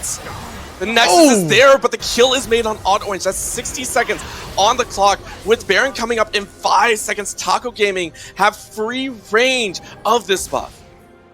They are kind of low though right now. Maryville has to reset, and yeah, they have more than enough damage to do this right now. Niles still in that side lane, still trying to fight with Cozy here. And this is actually quite difficult. Kokozi doesn't actually have as much armor as you would expect. He has to jump away. He does not have any, I want to say, what I consider the most important item, which is that Thorn Mail, right? All he has is kind of base armor stats, which means his damage is actually kind of null and void against Niles. Yeah, and with the lifesteal as well, right? It's just too good here. There is no Thorn Mail on Cozy, so there is no healing reduction. Niles is more than happy to take that 1v1. Yeah, I mean, I don't think it's a terrible idea right now. It's not, but these fights happen. It gives you some more armor as well here, and Cozy is not meant to duel Niles in the 1v1, and that is why we've seen Niles do his best farming simulator impression, because there's no one who can, or there are people who can answer him, but it's Doxa, and if you're pulling Doxa away from the rest of the team, Maryville is okay with that. Now, that inhibitor that they took down, that's good for Maryville, but it's not enough. Your inhibitor is still down in that bot lane. Baron buff is still working for Taco Gaming, and Maryville continue to try and out pressure Taco Gaming here, but it's getting down to the wire, and one mistake from Maryville would be game over. Hell, one mistake from Taco could spell the end of their game as well. We are at that stage of the game. Oh, this is going to be the teleport in the backline. Get back actually ate a lot of damage. That might be the kill. Link survives! Link survives, and that's the difference of Taco Gaming setup, right? The Lux on the other side provides so much damage, but Taco Gaming, with the shielding and utility from Gweiss, is able to keep their ADC alive. Surely now, Orbital, they should be able to end. You know what? Dragon's coming up. So if you're still not confident, go take Elder, push to end here. But you've got every advantage on your side here. Are they going to do it? Taco Gaming could pick up game number 1. That's going to be a very nice juice shot barrage to slow down Niles and Shady, but that's going to be unstoppable force. It is going to be Cozy trying to run interference. That might be the kill. Look how low that Lux is. Evan Arel gets caught. That's going to be the GA pop, and they pick up the Malphite. No, Malphite picks up 1. Taco Gaming might be able to do it. They find the kills, and in a 46.5-minute barn burner of a game number 1, Taco Gaming say thank you very much. They win through the Infernal Soul. They say, you took down our Nexus towers, we'll take the Nexus, and they'll end game number 1 on a win. Well, Taco Tuesday buff is real, Orbital. Taco Gaming right now played it incredibly well, and they played to their team composition strength. We already said when we saw the draft that they've got better late game skill. It doesn't matter if Doxa falls behind in lane if he can get out of lane. And we saw that the moment they were out of lane, Doxa was 1v2ing, 1v3ing plenty of time. Lynx as well on this Ezreal pickup did not fall into the sort of bait of Caitlyn Jinx that we've seen so much in the current meta. Ezreal has so much more agency on his own. And you could see that as well. They didn't need to protect Lynx. Lynx did not die a single time that game. 0 deaths. And that was without a lot of protection outside of laning phase, was just able to kite around on their own. And for Maryville, the fact that they dragged it out to, what was that, almost 50 minutes there, says a lot about their mechanics and skill as well. Their team plateaued a long time ago, and they still dragged it out. Going to game 2, minor changes in draft. If you just get some sort of late game insurance here, I think you're good to go. And maybe Banda Zoe, Foxy just looks way too clean on it. Yeah, that is something that they really have to watch, and I have to agree, so many things that can be shored up, but so many people that stepped up in this game as well. I can't wait to see if that translates to a game number 2 and to get some more awesome League of Legends action. And honestly, we have to give a huge shout out to those that have made it possible to bring you this Proving Grounds action, right? We have so many amazing sponsors, Atlantic, Tipalti, and Skulls. All 3 of these amazing sponsors have been allowing us to put on this amazing show across 2 different broadcasts and across multiple weeks here at Unified. So once again, thank you to our amazing sponsors. And I do believe we actually have one more as well. It's actually Gangster has allowed us to do that. But taking a look at Skulls, if you are looking for any sort of apparel and want to get in on the Unified action as they slowly take the esports world by storm, you can go ahead and take a look at the Skulls lineup here. Go ahead, log into their website and check out all of their amazing gear. You can see they have the jersey, sweatpants, hoodie, and even a banner if you want to get started into your own competitive experience and are going to be on camera. Pick that one up. And also for the cold weather, some fantastic apparel there. So please go ahead and check out Skulls shop. And of course, we can't say as how much we enjoy this game, because again, there's even more games also on the Academy, and even those are even more hype. So please stick around. We're going to have a little bit of a hype video to get you ready for those games as well. I feel like last year it was really obvious that I was the best mid laner in Academy. This year I'm looking to do the same thing. From taking a lot of damage, he's gonna get picked. Shockwave on the 3! The combo from the Thieves! Team Liquid, and that's it! That's the game! That's the series! That is Proving Ground!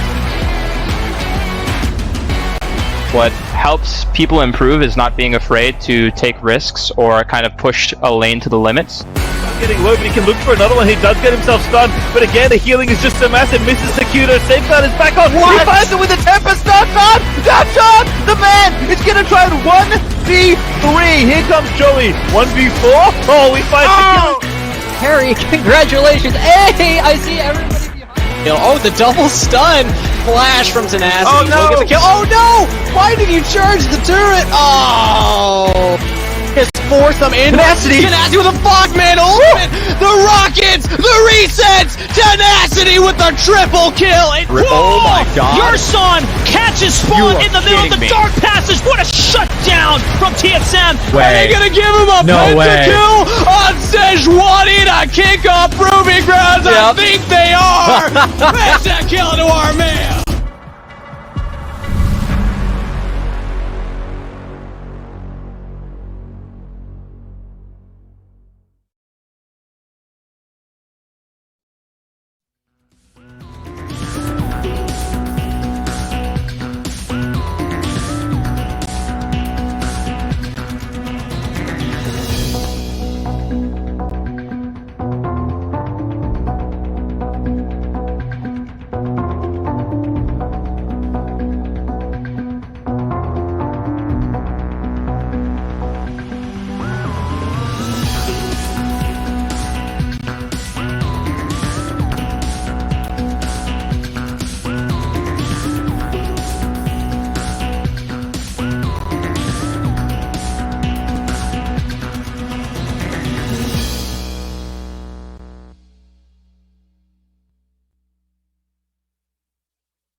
Welcome back, ladies and gentlemen, to the Unified Proving Grounds Circuit Qualifier.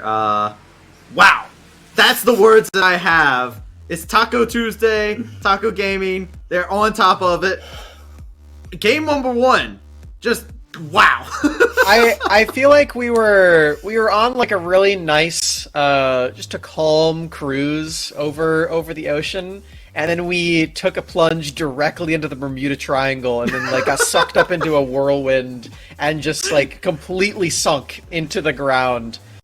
Oh god, that was quite the way to end out that game, which was otherwise a pretty solid early game for Maryville.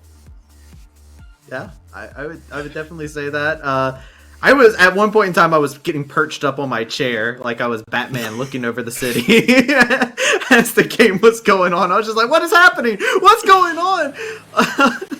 So like, you were looking at this game, making some comments your own going throughout it. Like, how are you feeling after game number one of this series? I feel like we had a solid 20 minutes, solid first 20 minutes. Then we just kind of said, "Yeah, let's not really play League of Legends anymore. Let's kind of do our own thing and we'll see how it goes."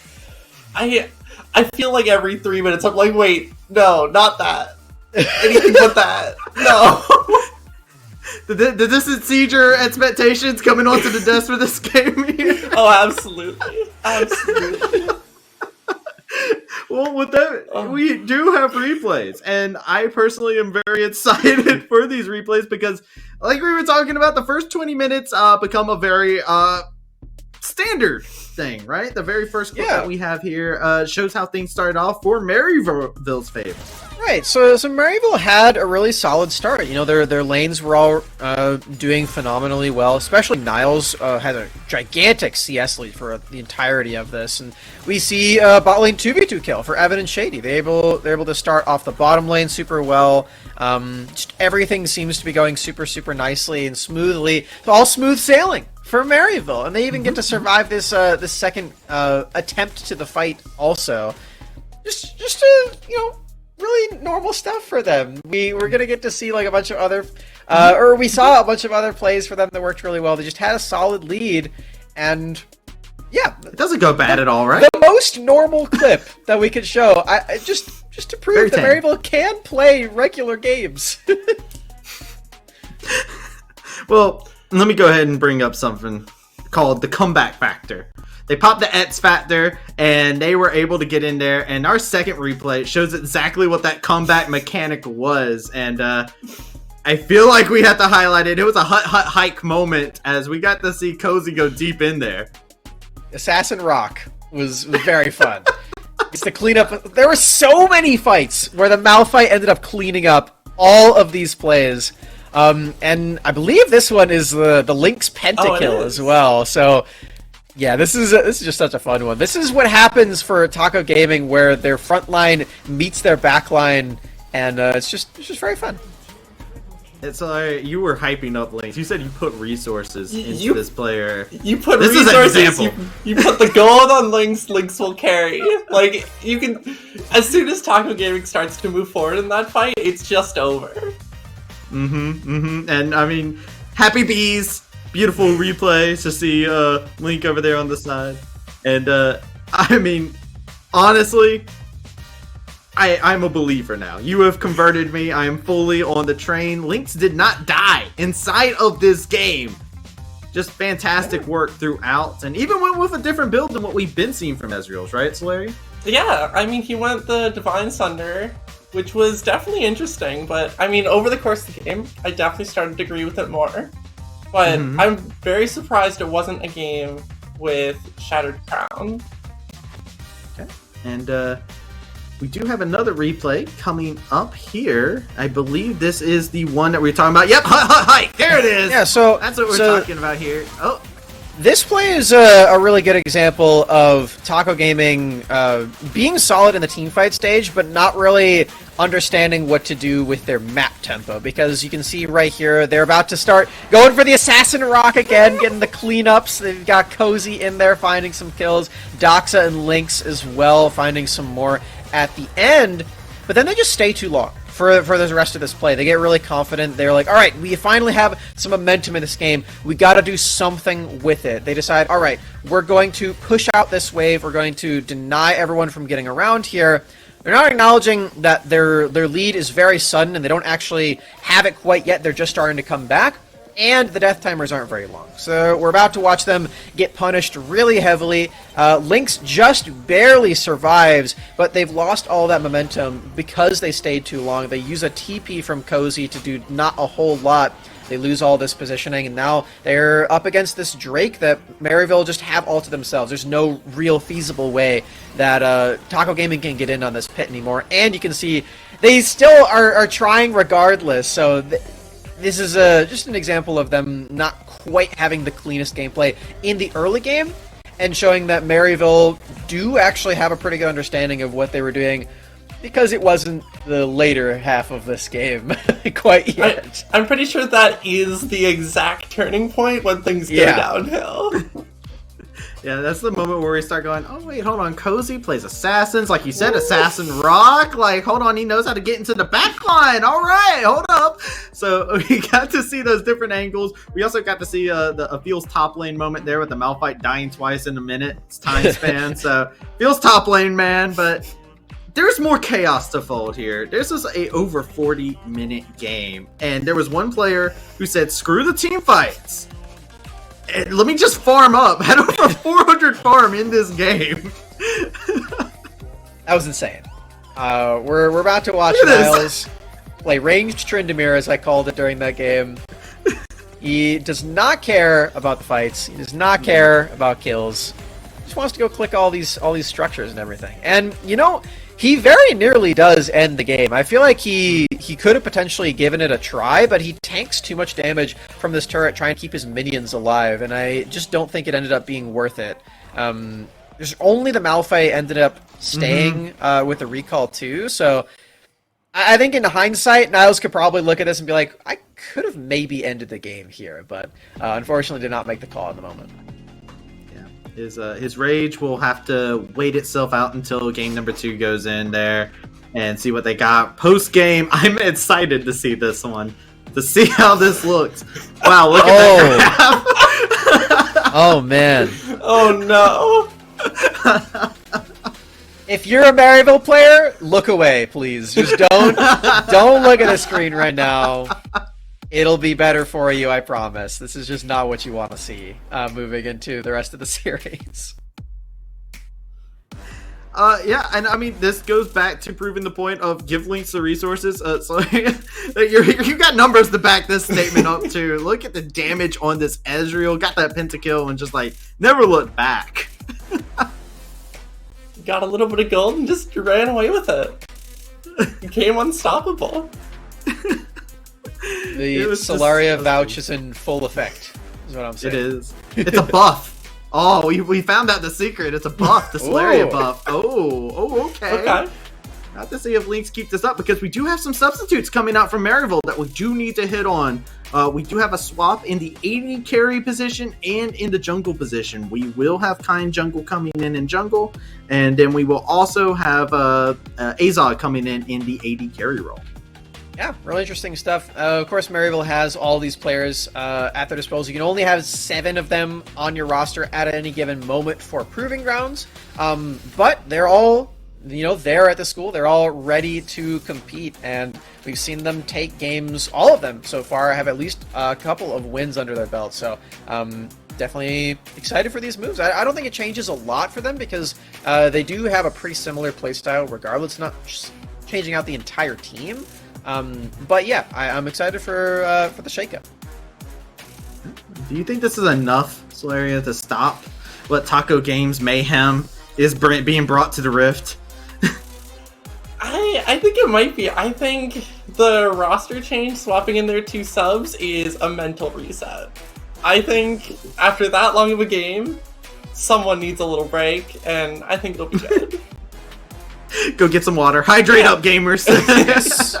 Some orange slices. Oh, that's a secret tech right there. Yeah, I wonder if anyone had that as their answer to their favorite gamer snack, orange slices. It's a very underrated one, if it is not. Orange slices are definitely an optimal one. For me, it's pickles. Be real. Pickles are great, yeah. Gamer snack pickles. Yeah. What do you do with, like, the pickle juice? Do you like, eat it with a fork? Wait, do you have a pickle jar, like, on your desk? I wouldn't. I don't have a pickle jar on my desk. Hold on. This is getting too far. How can it be a gamer snack then? You got to game and eat at the same time. That's what a gamer snack is. You can't have pickles. I call Tom. I'm being interrogated too far on my gamer snack. I want the casters to take this away. So, gentlemen, save me and get ready for another fantastic series. Alrighty, we are back on the desk, and you know what? Let's take it a step further. I want everyone out there to tweet, "We are unified in ass." Travesty. What do you do with the pickle juice, apparently? I think that was a question everyone wanted to ask. But getting underway here, we are definitely getting off track a little bit too much. Taking a look here at game number 2, all eyes now are on, I believe, 3 different people. Number 1 is Lynx. Game number 1 had a fantastic showing, of course. Phenomenal play, unkillable, if you will, on that Ezreal. But the roster swaps. Jungle and ADC for Maryville coming out here. Maybe a fresh perspective, maybe a key in terms of the playstyle shift to come to game to 2. Yeah, and I'm curious to see what difference we'll see coming in. We've not seen a ton of Azog so far in the Proving Ground Circuit qualifiers, and unfortunately with the changes in the bot lane especially, we've only seen him play Jinx, pardon me. So just one champion, not a lot to go off. Super meta pickup as well. Caitlyn and Jinx both were left open last draft, so perhaps we see Maryville pick it up. And Maryville, once again, blue side here, so they don't feel like the drafting, or at least the side, was a big issue. They're still happy to go for that first pick. Plenty to work with, and so far it's sticking the same. I know you hit on it a little bit, but I'm very surprised to still see that. I want to see that. Maryville. Okay, so the reason I'm kind of saying this is because I know that Lynx was the one that everyone wanted to have eyes on, but you and I were talking about Doxa in the mid lane, right? That Zoe still being left open. But this time around, Taco Gaming say Jinx is the one that we're actually going to ban away, and Azog this will take the Caitlyn. Didn't work too well for Evan, but Maryville say it's still good.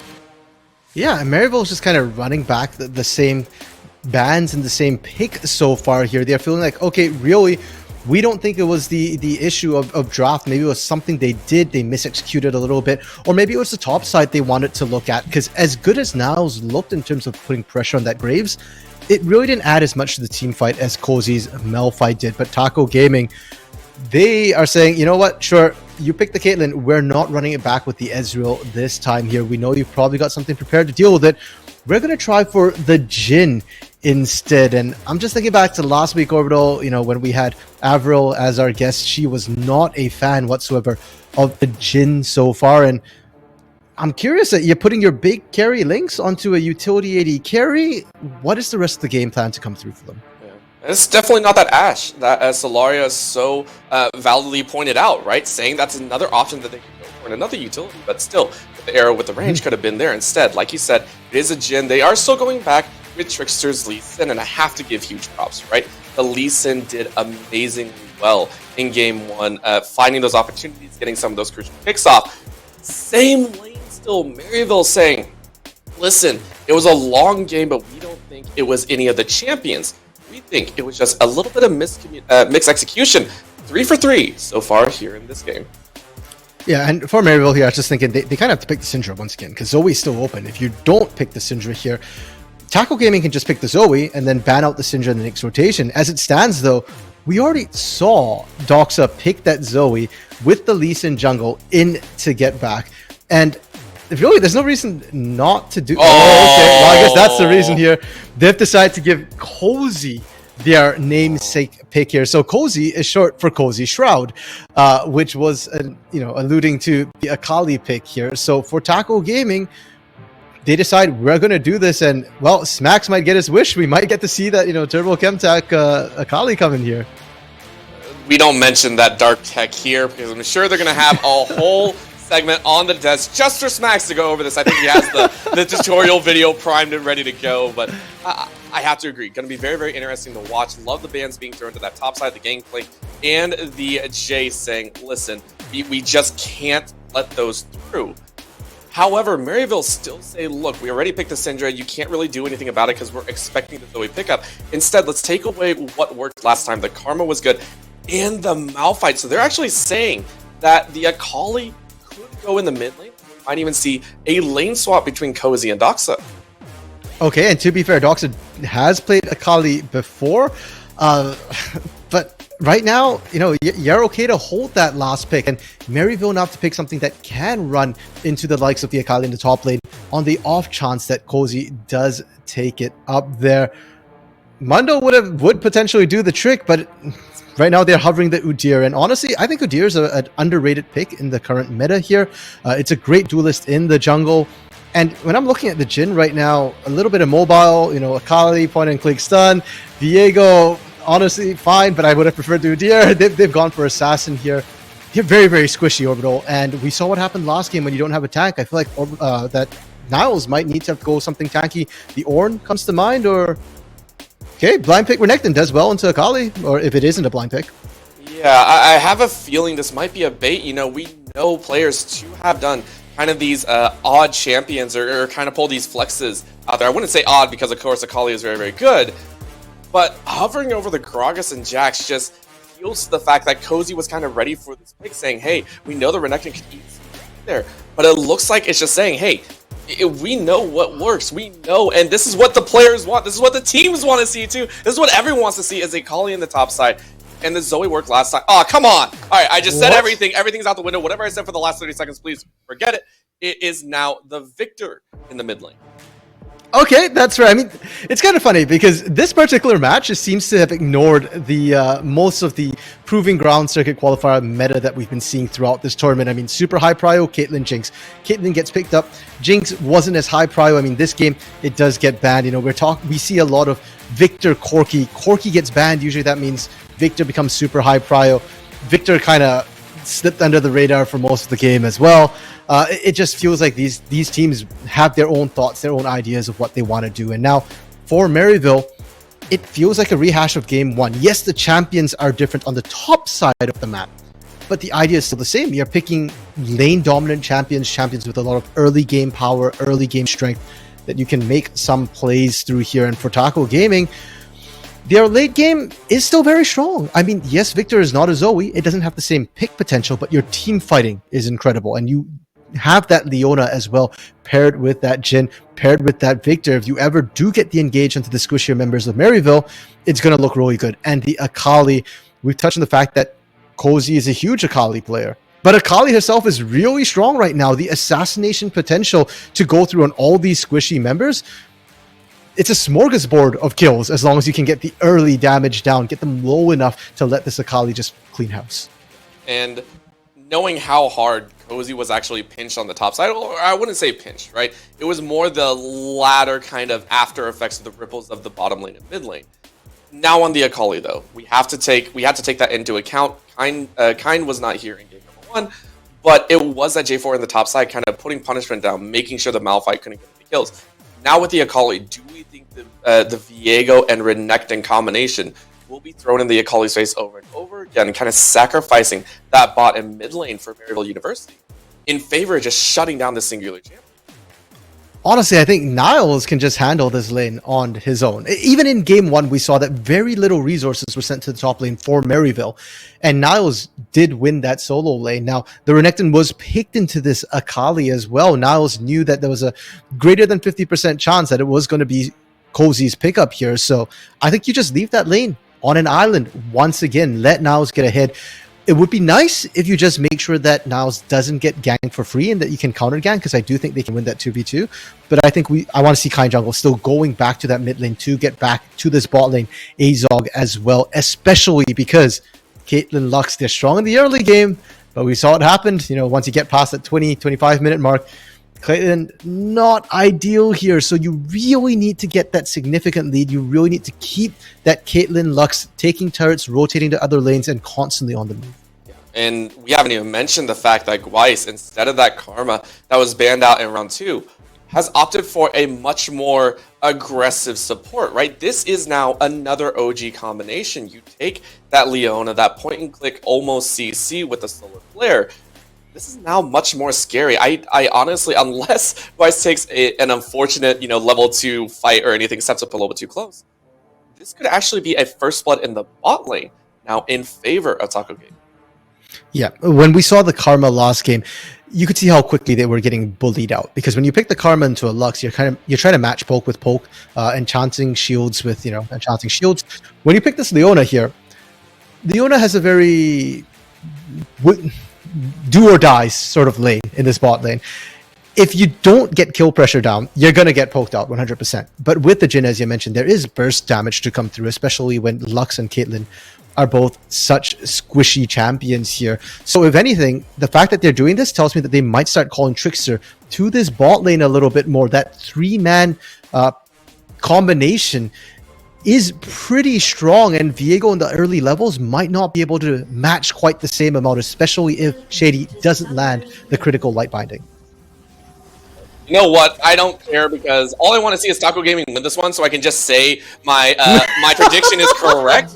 I just want to say that right now. That's what I'm hoping for. So Taco Tuesday, I'm all for it. Hopefully we get to see it. However, Maryville had a few other ideas, and this is something that we've seen teams do, I think, over and over again. They, at least one of the games, whether it be game 2 or game 3, love to try and get these kind of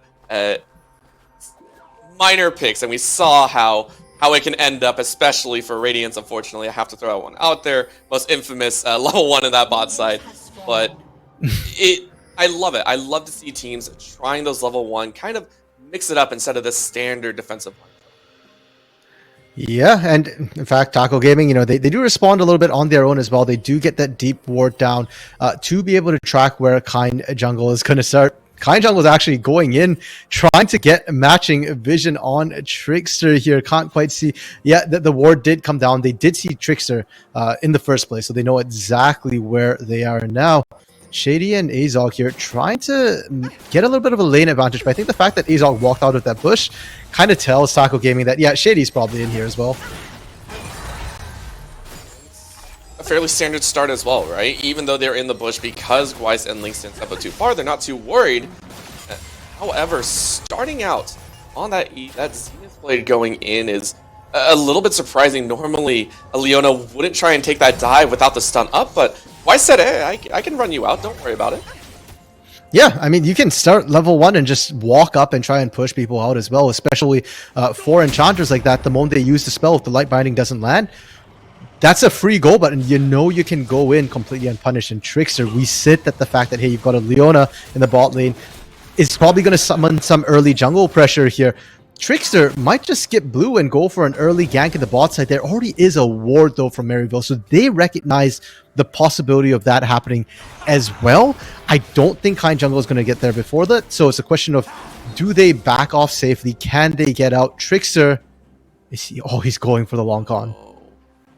Actually looking, and that's going to be a dash Yeah, he over. got through. That's going to be about 30 seconds ahead of Kind Jungle. This could be so damaging. That's going to be a flash forward. We This is know beautiful. how this goes. It's old, tried, and true. And Shady is going to fall to Trickster. I said it at the beginning, not exactly the 2v2, but it is still a kill for Taco Gaming in the bot lane. Living up to his name there as a Trickster here. Really great pathing. And the ward is serving double duty as well. It shows them when Kind Jungle is looking to go down there. So Taco Gaming already off to a great start in this bot side. Now, Orbital, because we're looking at the bot side, it's worth noting on the top side as well that Cozy did not run Flash. It's going the Ignite teleport on this Akali. So despite the fact that Niles might feel comfortable in being able to handle the 1v1, Niles is at a disadvantage here. So Taco Gaming isn't even particularly worried about trying to get Trickster up there ASAP. As long as Cozy's got that Ignite, they've got that additional bit of kill threat. Niles, where are you going? Niles said, I'm done with the top lane, and I'm going to show off in the mid lane. That's going to be a catch, a nice chain CC, and actually flashing under, but Niles might have stepped a little bit too close. And Trickster takes advantage of the bot side. Leona actually falls, and all of a sudden, blood being shed here in the early minutes. Yeah, and I'm just still shocked about Niles' roam here. Can they find it? Get back, can you find two? He's gonna try for it. He still has flash. Trickster has nothing. And Get Back says, get back. What are you doing stepping up? That's gonna be a double kill for Get Back in the mid lane. That's massive from Maryville to be able to answer. I was getting so concerned, but unfortunately for Niles isn't going to get any assists for that. Had to TP back into lane as well. So Maryville now, things have shifted. We are getting a replay of what happened on the bot side, and it was a gank, but I don't even think Kind Jungle got the assist. No assist went through. Kind just kind of spent the time there, but again, that still helps, right? It makes sure that Lynx and the bottom lane, Leona, my names, I am so lost right now, but Kind of spending a lot of time down here is offset by the fact, you know, usually a jungler spending so much time in the bot side is pretty devastating for the jungle clear, but because Trickster had actually died in the mid lane, it wasn't as brutal a loss as many would have expected. Yeah, Kind Jungle is fine, and the action doesn't seem to stop here. Gwyce looking to try and find Get Back, but a beautiful Scatter of the Weak just denying it away. And Get Back on the Syndra last game did look really good in the early game, but if they looked good last game, they're looking great this game here. Playing it so well, denying both Trickster and now Gwyce as well of their attempted ganks into the mid lane. Now we're actually seeing why Niles is preferring to roam out, trying to get as much CS as possible. It's, number one, the threat of the Ignite, as well as the lane freeze. So Cozy has actually done this, I think, 2 or 3 times so far, and it's forced Niles to actually roam, and it's actually, I think, forcing Maryville to take kind of forced engages here. Kind Jungle now going to eat the brunt of this problem. It's going to be a little bit of a binding going wide, and Trickster and Gwyce not going to enjoy this setup. The Jhin is there to back him up, but Trickster having to take a round. Very nice skip out. Very nice to get away without much trouble. I love the rotations we're seeing here, Orbital, because both teams are trying to be proactive. Maryville was setting up a turret dive onto Doxa, and you can see Taco Gaming, they were rotating up to try and pinch the mid lane as well. Ultimately, it just became an issue of Maryville being more grouped up. Now it's actually to run through a turret, but Taco Gaming was split 3 ways there and wasn't able to find anything. Now, we are seeing them set up once again for the bot lane. These junglers, farming is secondary, kills are primary, and they're going to meet 3v3. Yeah, I mean, kills are technically farming, right? You're just farming about 300 gold at a time, which is much more efficient, right? Totally the way to play League of Legends, but we're going to have to wait and see here. Of course, that binding is going to be Gwyce is going to fire off, but look who's waiting in the bush. It's going to be Trickster. That might be the firing back. Gwyce is going to jump in. That's going to be a root, but the kill still goes through. Azog is going to be able to take the kill. Kind is going to come back with the roots and stuns coming out of that Leona. And now they're going to jump in because you have the kicks. And just like that, Maryville sweep the bottom lane. 3 kills. So easily. Oh, that was brutal. I especially like the part where Kind Jungle actually became the Lee Sin for a second to hunt down Licks. Now, Kind Jungle trying to do the dragon might need a little bit of help, but already Maryville, this change out for junglers is making a bit of quite a big difference here. Kind Jungle's early proactivity, the ganks are starting to pay off, and we said that they have an early game team comp that needs to get off the ground. They're in great shape right now. The Dragon takes nice, and in about 30 seconds, I want to see them rotating for the Herald. I want to see a stranglehold over every single neutral objective. And that's something that Maryville did struggle to do in game number 1. They were kind of strung out, I should say, in some of those early advantages. Yes, they were able to, I think, get both, I want to say Rift Heralds at the beginning. Both of them did go in their pocket. They weren't able to do as much as they maybe would have liked with it. They got the tower, and the second one, I think, fell a little bit flat. But now we get to take a look at this bottom lane. How did this complete collapse at Taco Gaming come about? And it just comes down to who kind of pulls the trigger first, right? The binding lands from the side of Maryville, and Trickster's trying to think, okay, maybe I can counter, maybe I can turn. But by the time they decide to pull the trigger, Gweiss is already almost dead. And so what should have been a 3v3 ends up being a 3v2. And with the numbers advantage, they just push in over and over again, finding more and more kills. Get Back even roaming first. Was Get Back necessary to secure that kill? Honestly, probably not, but it definitely did help out. And speaking of Get Back, Trickster looking to try and even the score a little bit here. Problem is how optimal is it? Get Back now getting jumped on. That's going to be a kick back. Doxa is going to throw down that Chaos Storm, but the stun doesn't come through, so it's actually a chase round. They do pick up the kill. Kind is now jumping in, but Trickster plays the Trickster and gets away scot-free. They have to be careful about trying to re-engage this. They're looking because Cozy's coming around the wall. I think this just might be a 1v1 though. Trickster a little bit too far away. Cozy said, hey, my turn. That's going to be the perfect execution. A little bit lower should be enough. One swing of the Q. Out they go, firing away. Ignite is going to be burned, and a final 5-point shuriken to finish off the kill. And this is that moment where Kind Jungle's probably like, Niles? Buddy? where were the missing things? Where was the call? And really good collapse from Taco Gaming to be able to punish. And I said I wanted to see Maryville, swing up, grab that Herald ASAP. Well, they weren't able to, and now Taco Gaming is going to try their hand at it. Now Niles is rotating down, but they don't have a jungler. Niles is like, I'm here now. What do you want me to do? I heard the pings. I'm now here to help out. Hey, what do you want me to do? And Kind is just like, listen, we got to talk about this later. We'll hit up the boot camp later, but it looks like this Herald should go the way of Maryville, which would mean they get 3 of 3 that has spawned so far in this game, but that's going to be the Dominus, and they seem to have bitten off a bit more they can chew. They steal it, and Cozy's able to pick it up. I was worried he was going to pick it up, but they do get one very, very nice grab. Maryville University now kind of strung out.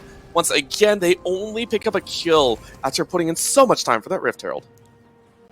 Interesting decision by Maryville there to call for the turnaround rather than for the Herald there. I feel like if they had just gone for Herald, they would have been fine. They maybe could have picked up the kill, but at the very least would have walked out with Herald in their pocket. Instead, they end up trading the Herald for the kill, and the kill, I believe, went over to Niles, which I guess it's not a bad thing. Niles isn't having the funnest of times in the top side. Thankfully, the bot side of Azog and Shady managed to salvage that. They take the bot lane turret after all the assistance they got, and now they can rotate that out. That's as good as a Herald here. If you had the Herald, maybe you could push for more, but as it stands, you're still fine. You still got first brick, and you're still ahead team-wide. And remember, I think it was about 15 minutes in that we saw Maryville up about 3k in that fight, or maybe it was 20 minutes comparatively to the gold graph that we did see in the post-game analyst desk. Still an opportunity, right, for Taco Gaming. This is not anything that they haven't dealt with before. Question is of course, this fight here in the mid lane. Once again, a little bit of a root and kick. That's going to be a stun going down, though. Trickster able to gain a lot more HP back, and a flash over the wall means Shady is able to get out alive as well. Nice little root along the back end, but Shady steps up a bit too far. Cozy wants a bit more action too so far for this Akali. You don't want to dive too far forward. The Chem Tech is already down and used. Yeah, and good turn from Taco there. For a moment I was worried they couldn't quite find the kill on Get Back, but they managed to find it on Shady instead. And now is when the Herald is going to come back and bite Maryville a little bit here. They are going to get a bunch of plates into this mid lane, and unfortunately Azog didn't really get to spend too much time alone in that top side. The moment that fight was lost and Cozy kind of started moving up, they kind of had to back off a little bit because 1v1 Caitlyn's absolutely going to get never mind, apparently Caitlyn can handle the 1v1. What?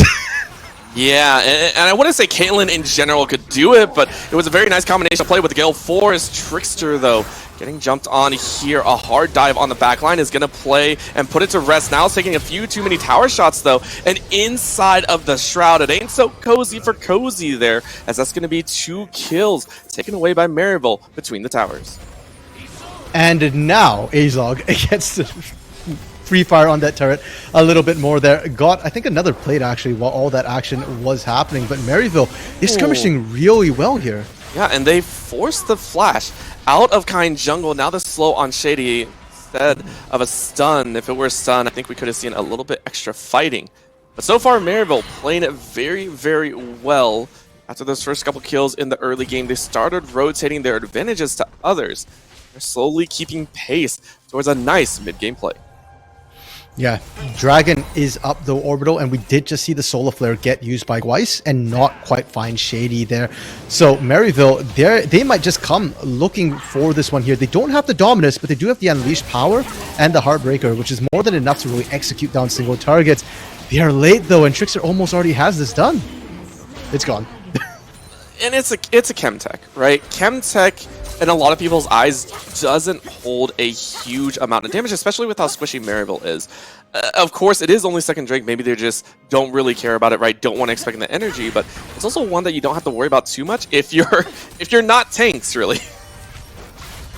Kind of true, I guess. That said, I mean, Cozy's going tank Kali here. Ooh. And speaking of Cozy... Well, he's not so tanky just yet, and that's one more Q. Built over Peacemaker, snagging a third for Azog. Not gonna lie, Orbital, that kill is not super important, but I feel a savage satisfaction watching a tank Akali get absolutely busted down there. I am not a fan of it. Keep it out of my solo queue games, and you know what, for Maryville, keep it off the Rift. Tackle Gaming, though, answering back because Lynx and Gweiss were topside already. They're punishing this turret. They're trying to take it ASAP. They actually can't take it before Maryville is coming up, and because we are post 14, they didn't even get the plates. It's kind of putting a lot of time up here, level 9 and level 6, and we're going to get a very rude awakening, scatter the Wiki just to clear the lane, though. So Lynx and Gweiss should be okay from any sort of dive or gank. And Jungle, of course, rotating up as well. So it's actually 4 that Maryville sent. I mean, there's not much else to get on the map, so it does make sense. Yeah, and Maryville's rotations, we said it before, the macro is good, but hold up 1 second here. Trickster? Trickster flashing over the wall, getting away safely. Kind Jungle went a bit deep as well, but Lynx on the back end actually got caught out. I think he's dead. Yes, he is. That is an unfortunate series of events, as the unkillable Link from game number 1 is now 2 in the gray zone. To be fair, Jhin is a very different champion from Ezreal here. You don't have anywhere near as much mobility even with that Gale Force. And Maryville has just talked about their rotations here. They've been really good. They've constantly been moving Azog away from Cozy, away from danger. And Azog is up CS. And on a lot of these rotations right now, Maryville is not overly sacking lanes. Yes, they are losing some CS, but every time they make these rotations, they're playing with the numbers advantage as well, and that's why we keep seeing these dives, these kills going over the way of Maryville. And last game, at about the 15-minute mark, we're probably closer to about 3,000 gold difference. In this game, Maryville is up 4k right now. They are improving on that, and I expect to see that grow further as they continue taking turrets here. Keeping in mind how the late game went in game number 1, the question, of course, comes about, like, how well will Taco Gaming be able to deal with some of these situations? They don't have the Zoe, and Malice here, of course, getting cut down. Shut down in favor of this Lee Sin. On the top side, though, the response is Dox's life. So we'll go ahead and go down for the second time. After he tries to CS a few times, Kind Jungle will take it with some help from the tower. Yeah, it's cool that Doxa died and all that, but bot side, come on, man! How is that a tank when you can dive a Dominus Renekton like that without any real damage items either? You've got Sork Boots, and And an Oblivion Orb. Great. I've got healing. I've got a bunch of utility, and I can just dive and Renekton. That is brutal to watch, and I guess I feel sorry for Niles, because I guess Niles wasn't expecting maybe the sheer amount of damage, or isn't as familiar with this tank Akali just yet here, and Cozy gets to get away, and so far Taco Gaming doing a great job answering back. It feels like every time Maryville take a turret, Taco Gaming are right there alongside, making sure that they don't fall too far behind. A little bit of freestanding gold in the top lane. Bottom lane sure to follow soon, but it's still very, very healthy. Dragon up in a minute, so we should start seeing some wards be laid down, depending on who wants to go down there and try and place them. Cozy headed towards the bot side, and in the top lane, we're seeing the mid laners duke it out. And, you know, this is fairly standard. This is, you know, around this time, we saw a lot of blood being shed, a lot of fights breaking out. And so far, it's just been those kind of one-for-one picks, and I don't know if that's an improvement or not. Yeah, I'm not sure either, because I feel like, yes, Maryville's been doing a lot and been doing really well, but let's not forget that they're still running the Caitlyn Syndra here, and Renekton as well, so their skilling still isn't going to match up to the Akali and to the Victor, so I do feel like it's on Maryville to continue extending this lead, and in the last 5 minutes, they haven't been able to extend the lead. In fact, they've lost gold lead. The last time we checked, 4K up. Now they're only 2.1 thousand, 2.2 thousand ahead of Taco Gaming. They are, though, setting up for this dragon, and if they can continue stacking the dragons, if they can get the soul, Mountain Drake, that goes a long way towards helping their late game here. Yeah. Because of that, you can see it, large priority set. I think I see 2 pink wards as well as 4 regular wards lighting that bot side up like a freaking Christmas tree. And that means Kind Jungle can take it as freely as he would like. That'll be the 3rd dragon. Again, going down, but Niles getting a great slice and dice out. But a follow-through is going to come through. A nice kick back into the stun. Should be the kill, but can they follow up? No, they can't. It's a trade of 1-for-1 instead. That will be Doxa, though, picking up a kill. First one for him this game. Honestly, a 1-for-1 considering the situation Niles was in isn't too bad there. And for Maryville, that must have come as a surprise. That is so deep in your jungle right now that you weren't expecting to suddenly find an enemy camping out in 4 members just hiding around the corner there. So to be able to respond that quickly is good for them. They do manage to find the kill, and they found it on Trickster as well. Unfortunately, no jungle objective to take. Baron's about to come up, but it's too early for Maryville to try and go for that one. Yeah, and especially since their gold lead has kind of dwindled over time. We were talking about the 4K lead that they had. Now it's down to about 2, and that's even scary because we're moving later in the game. Weiss, though, now eating a large chunk of damage. Can they get the kill, though? They do not. Kind is going to be able to possibly get away. And look at that Akali ripping through the back lines. That'll be 2, a double kill for Taco Gaming, running Maryville out of their jungle. I feel like I'm getting flashbacks to game 1 here. Orbital, the way Taco Gaming just suddenly turned it in the mid game, and I was saying that's too early for Maryville to take Baron. Well, with that many kills, it's not too early for Taco Gaming, and they're looking for it here. There's no smite, so Niles, this is so risky, and I don't think there's really any benefit to Niles sticking around here. Yeah, he's trying. He has no dominance, but he's just going to try and play. Keep away here. Look at how they're juggling aggro. I love the fact that Taco Gamer are not allowing anyone to get too low. Scatter the Weak comes in. They are going to get the support. Cozy might fall as well.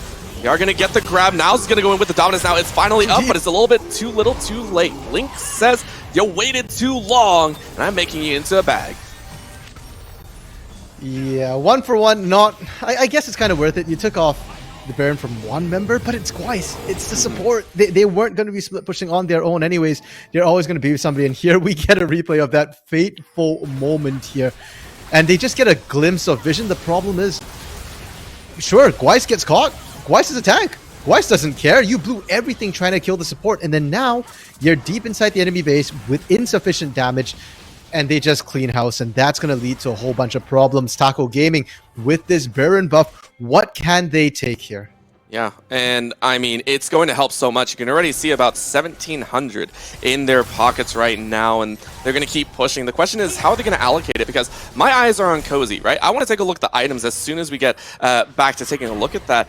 he is now stacked up. He now has the Demonic Embrace as well as Oblivion Orb. Both of those are plenty to start cutting through. He is now a menace, and I mean, RMC, you're going to have to start talking about it. You're going to have to start liking it, because Cozy is 4-2-3 with, I believe, a 300 gold bounty on their head. I don't have to like it. I will talk about it, because we do have to address the fact that Cozy's picked that up. And the fact that, well, Akali just does so well with these sort of utility-based items, or items that scale off of their own damage and not of her numbers, right? And Demonic Shroud, it gives you a bit more health, more tankiness, but more importantly, it gives you the burn as well. And now Niles is really going to struggle to lane into this Akali. Smacks called it a ranged Tryndamere last game when Niles played the Graves, but you don't have that option. Renekton is not as good as Tryndamere. He's not even ranged, and Cozy is going to rip him a new one if they end up going to 1v1. Oh, that's going to be the current call, possibly calling down an end-to-end inhibitor as they get the kill. Trickster is able to find one with the help of the Jhin. Cozy is going to fire away a little bit as well, but the tower falls here shortly, and that's what they want. But a follow-through, very nice last shot by Azog. Now into the hole is going to force Cozy away. Tower is down. What else can be gained, or what can Maryville get in response? Slice the guy straight to the back line. A very nice cleanse into dash away with the Gale Force. Means that the fight is continuing and going. Niles, remember, like you said, ranged Tryndamere is not melee Tryndamere, and you don't have the Undying ultimate. Now they're going to chase forward. Doxa is going to slay Azog, and this is looking like Taco Gaming might annihilate an inhibitor here. This is crazy to watch over Maryville. Okay, I mean, Taco Tuesday, usually you get a discount on tacos, but no, Taco gets a discount. Buy one, win, get one free. They're trying to end right here, and they might have oversaved. Yeah, they might have, but the inhibitor goes down. Remember, that's all they really have to worry about. Now, how many are they going to get away with? Heartbreaker is going to go in. Out goes Doxa, and the most that they have lost so far in the extended engage is 2 members. Taco Gaming get 2 towers, an inhibitor, a couple kills, and only lose 2 members. That is a fantastic push that they have just pulled off. And they're setting up another ambush because the dragon's coming up here. They know that you guys are mostly squishy at this point. Dominus was already popped by Niles in that previous fight, and there you go, Shady got caught. Oh, Shady is down, and there's a teleport in the back. I'm not sure if this is what they want, and it's get back one of the squishier members, but look, the fight is pinched. Down goes Victor. Doxa is dead. Follows through with Gwais getting the ace in the hole in the back, down about 100 HP, and dead. Get back has taken that kill as well. In goes Trickster, though. Trickster is going to take another Heartbreaker, doesn't find the resets, and Leaks just says screw it. Cozy in the backline is going to do the same, and just like that, Maryville get ace after they lose their inhibitor. The trap looked bad for Taco Gaming at first. After it sprung, it looked like Maryville was going to be able to just throw enough bodies in. But this is why I hate Tank Akali. Cozy just 1v2'd the entire back line, and Trickster, my goodness. Trickster has just looked amazing this series as well. Cozy, no, please, no, not in the fountain. Not in no! You know what? I think that's it. I think Taco Gaming have done it. I thought it was going to be closer. Maryville just now reviving, but it looks like this might be it. Out they come, though. They lost both Nexus Towers. Are they going to get the final kills? No, it doesn't look like it. So Taco Gaming, they've broken the base. They come so close, and they will get wiped here. But it's a small price to pay for having an exposed Nexus. Okay. I'm still trying to process the fact that that happened there. They didn't quite match to end the game, but like you said, exposed Nexus, and kind of funnily enough, the dragon that was the bait for the last trap is still up, in Maryville are going to be able to pick this one up. But Maryville are in a bit of a tough spot. The good news for them is that the only lane that was really broken open was that bot lane here. Mid lane inhib is still up. Mid lane inhib turret is still up. So they do have to watch for TPs from Doxa and Cozy to backdoor. But they don't have to worry about supers pushing in multiple lanes here. So they can still look to contest and, you know, buy time. The bigger problem to me is the fact that Maryville, even if you buy time, what are you buying time for? Your time is up. We're back to the state where they've been outscaled, and Taco have kind of taken over the game. So Maryville has to win back-to-back-to-back fights at this point to really have a shot at beating Taco Gaming. And the one on your screen, Cozy, right now, on this Akali, the namesake, right? It's giving me painful flashbacks to another assassin tank top lane that was very, very prevalent during some of the seasons. It was the Fizz top lane tank that ruled the meta for some time, and it's like deja vu all over again. Base damage values absolutely crushing it, and being such a disruptor here. Cozy has absolutely shown that this is a pick that you cannot allow him to have. Yeah, it's literally his namesake pick, and that's why I was so shocked and surprised that we're not seeing Zoe bans, we're not seeing Akali bans come out against Taco Gaming here. And speaking of Taco Gaming, they're just going for Baron here just to end it. And despite all of this, Maryville still has to be very, very careful. I don't think they got all the TP timers. I don't know if they know that the TP timers are still down, but even if they're not, if Maryville overextends and goes towards this Baron a little bit too far, Taco Gaming can just rush into your base and try and fight you at Baron. That's an option as it stands. They're going to take an inner turret. Yeah, this is going to be the bleed that Taco Gaming have allowed themselves, right? Maryville consistently have to be pulled between major objective and their base, and as that happens, their indecisiveness that is well forced. It's not an unforced error. It's not like they're winning and they're just dancing between objectives. It's that Taco Gaming are pulling them. Right, so that is something that will occur. It's all about stemming the bleed, and even with the final spark, it's a little bit too early. That's going to be Baron once again on all 5 members. And surely this time it has to be the end, right? Taco should be able to push in and win, right? I mean, you'd think that, but part of me is still kind of doubtful too, because Maryville's done an amazing job, 22-21. They've been able to answer back at least some kills. So for Taco Gaming, take it slow, go for the split push. You've got super spot. You can go for that 4-1 with Cozy, separated from the rest of the team here. There's no need to rush this. And the moment you see Maryville split up, the moment they mess up the lane assignments, or I say mess up the lane assignments, but nobody can really handle Cozy necessarily. So the moment, anybody gets low enough, Cozy gets a kill, that's game over. And the worst part now is you can say the same thing about Doxa and Lynx, right? Both these two carries have started to output immense amounts of damage. You can see the lasers from Doxa laying in so much pain, and we're starting to see the base break once again. This is going to be the fight breaking out. This is the Renekton getting chunked out. It couldn't do a dang thing. Solarflare scatters everyone. On Maryville's side, Cozy is going to fall. Down goes the assassin, but look at the carry is still up. Doxa on the far side. Carry goes in. Are you going to live? No, you're not. Shut down. 4 Lynx, curtain call already used, deaths are on the board, and there is 30 seconds to play with as the mid lane inhibitor is going to fall. Bot inhib has respawned though, but it is open. They can just go for the... I don't want to say let's just go for the Nexus, because that's how they messed up the last time. Take it slow. Take the inhibs first, drag them out. They do have a numbers advantage here, but get back is really scary, and the unleashed power wasn't used. It's still available to try and pop somebody. I'm so scared, RMC. I want to say my predictions are up. I want to be one of the 3 that has predicted Taco Gaming to win. I want to believe in the tacos, man. I want to believe in my food craving. And 3 inhibitors down, only a Nexus structure left. Gives me so much hope. Trickster, Lynx, and Doxa don't want to leave right now. They are saying we don't want to give it up, but we can't stick around as much as we want to finish off the Nexus. The threat of a soul still gives some credence, even though it's a mountain soul. It's still a soul nonetheless. You can't give that permanent buff over to the likes of Maryville. Oh, yes, you can, Overdo. You can if it means they lose their Nexus here. And Taco Gaming, I feel like this has been their go-to play here. This game is set up an ambush in the bot side, but Maryville don't need to leave the base. In fact, I don't want to see Maryville leave the base here. Taco Gaming only has the 1 dragon. Give them the 2nd Drake. It doesn't matter. Focus on clearing your waves, pushing out the best you can, because you're seeing double supers come in right now. And Taco Gaming, if they just group up with those double supers, the supers will end the game for them as long as they can keep Maryville occupied. Baron should run out as they are running into the base, so it won't be Baron empowered, but it's still double. Like you said, other waves are still a ways off. Should take another 15 to 30 seconds for the top and mid to rotate in. That's why they're sending Cozy a little bit on the side to try and cut off the flank. This is going to be do or die for Maryville.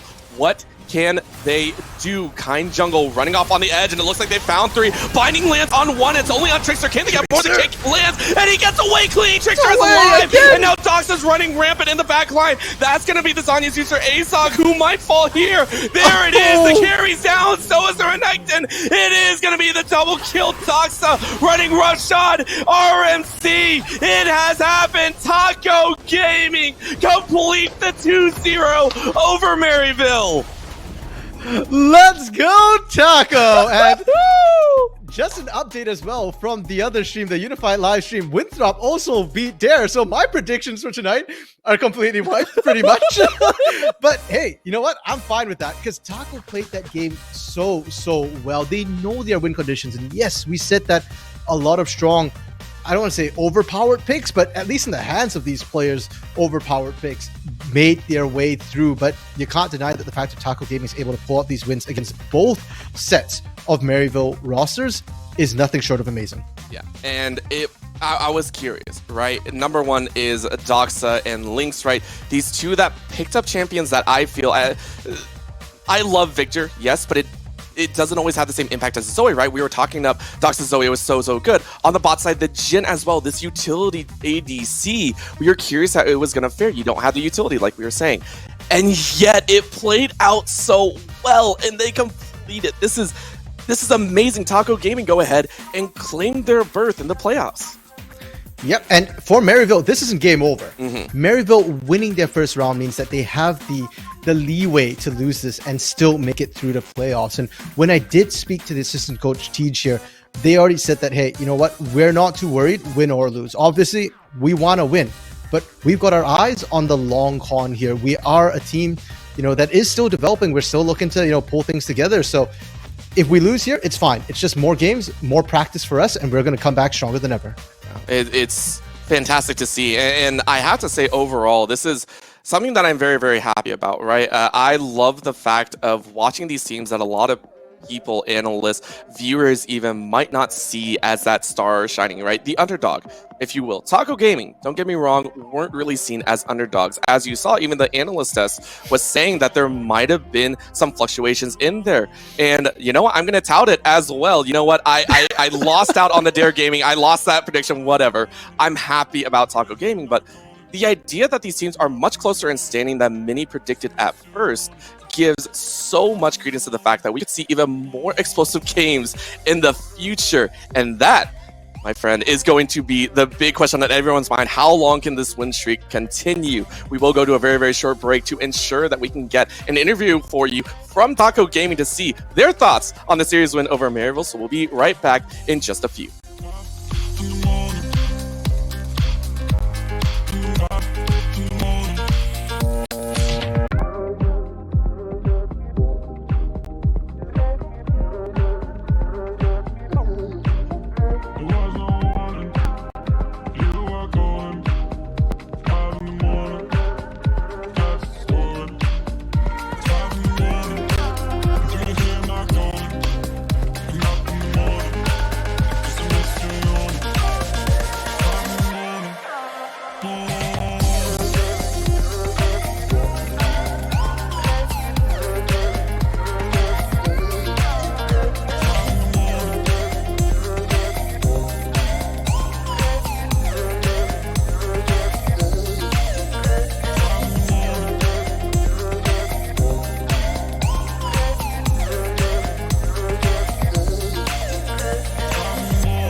Welcome back, ladies and gentlemen, back to the Unified Proving Ground circuit here, as we got a little bit of a fuzzy image. Incognito mode activated for Lynx here. I'm not sure what happened. I can just give it a little bit of refocus, a little razzle dazzle. Take it away. Okay, it's not looking good. It's all good. We got incognito mode on. It's fine.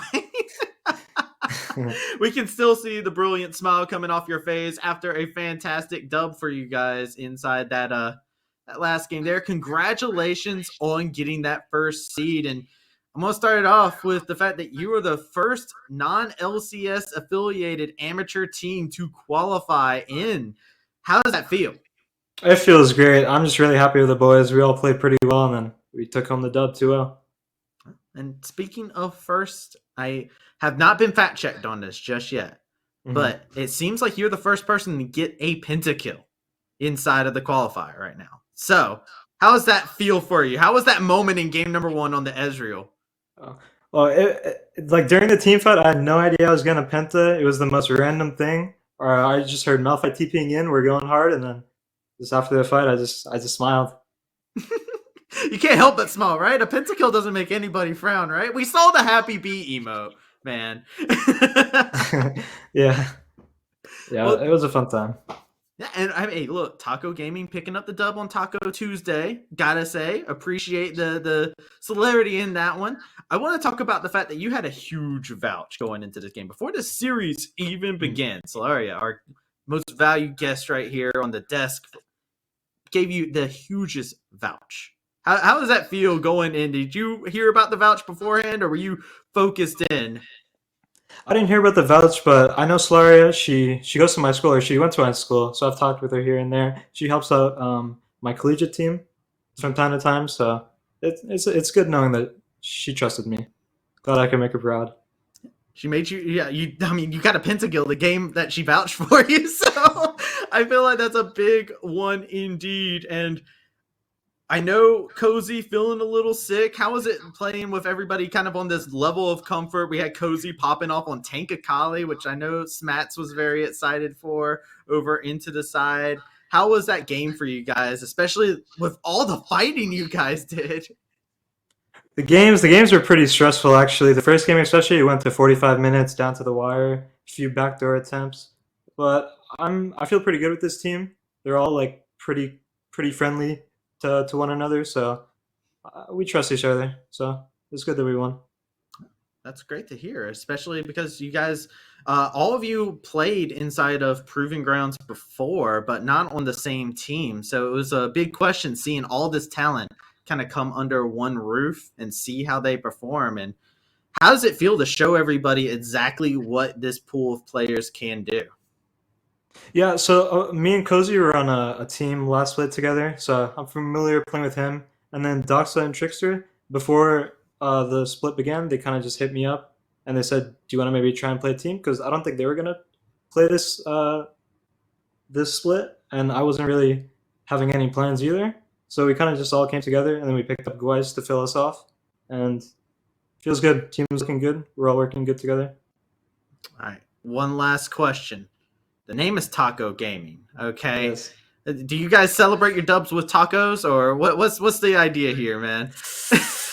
Unfortunately, I had a burrito this evening, so you're not double downing? Not double downing, but next week. Next week. All right, so we're looking for the dub again next week. We'll have to keep our eyes on that. With that being said, Lynx, is there anything last that you would like to say to anybody who's been cheering on this group of players here in Taco Gaming? I just want to shout out the team, everyone, our coach Shia, Taco himself, all the other 4 members, just everyone, just good stuff all around.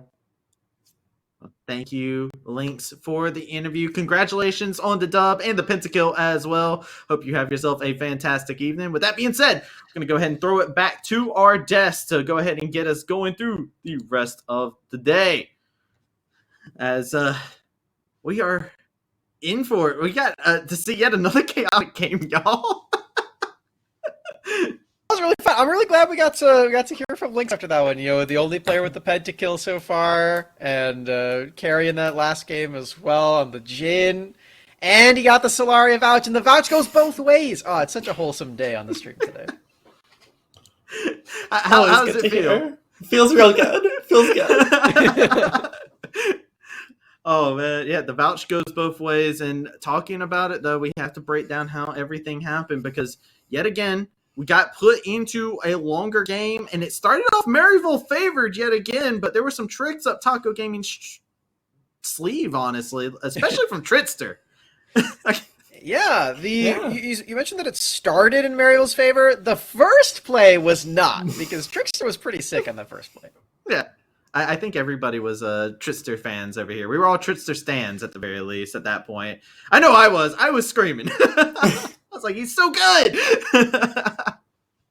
But we should have a replay of that very moment to kind of highlight some of the early game that Trickster was able to show here. And it was fantastic pathing to come out from the bot side. And here it goes. Solaria, if you would, take this away. Yeah. I mean, they recognize that bot lane needs to get ahead real fast, and Trickster recognizes it, takes 3 camps to bot lane, and skips the ward. Like, to understand that the ward's there before the gank even goes to make it happen is incredible. Mm-hmm. They gave him the kill, too, for his efforts. They're like, well, you just made that really sick play. You deserve it, buddy. Here you go. Sonic Wave this right here. Set it up for you. Very kind. I just love the fact that Azog was like talking with his chest and like, no, you can't get over to him. Leave my support alone. Like, you can tell Azog was not wanting that to happen, but it did become the end result anyways there. And Trickster had a lot of great moments for themselves inside of this game. As talking about great moments, you got to look back. A minute later, we do get to see Niles have a very interesting moment in our second replay that we have in store for us to kind of see how the rotations come out here. Very interesting play. Niles began to channel his inner support, shoved 3 waves, and immediately ran mid lane. He literally plagued Leona here.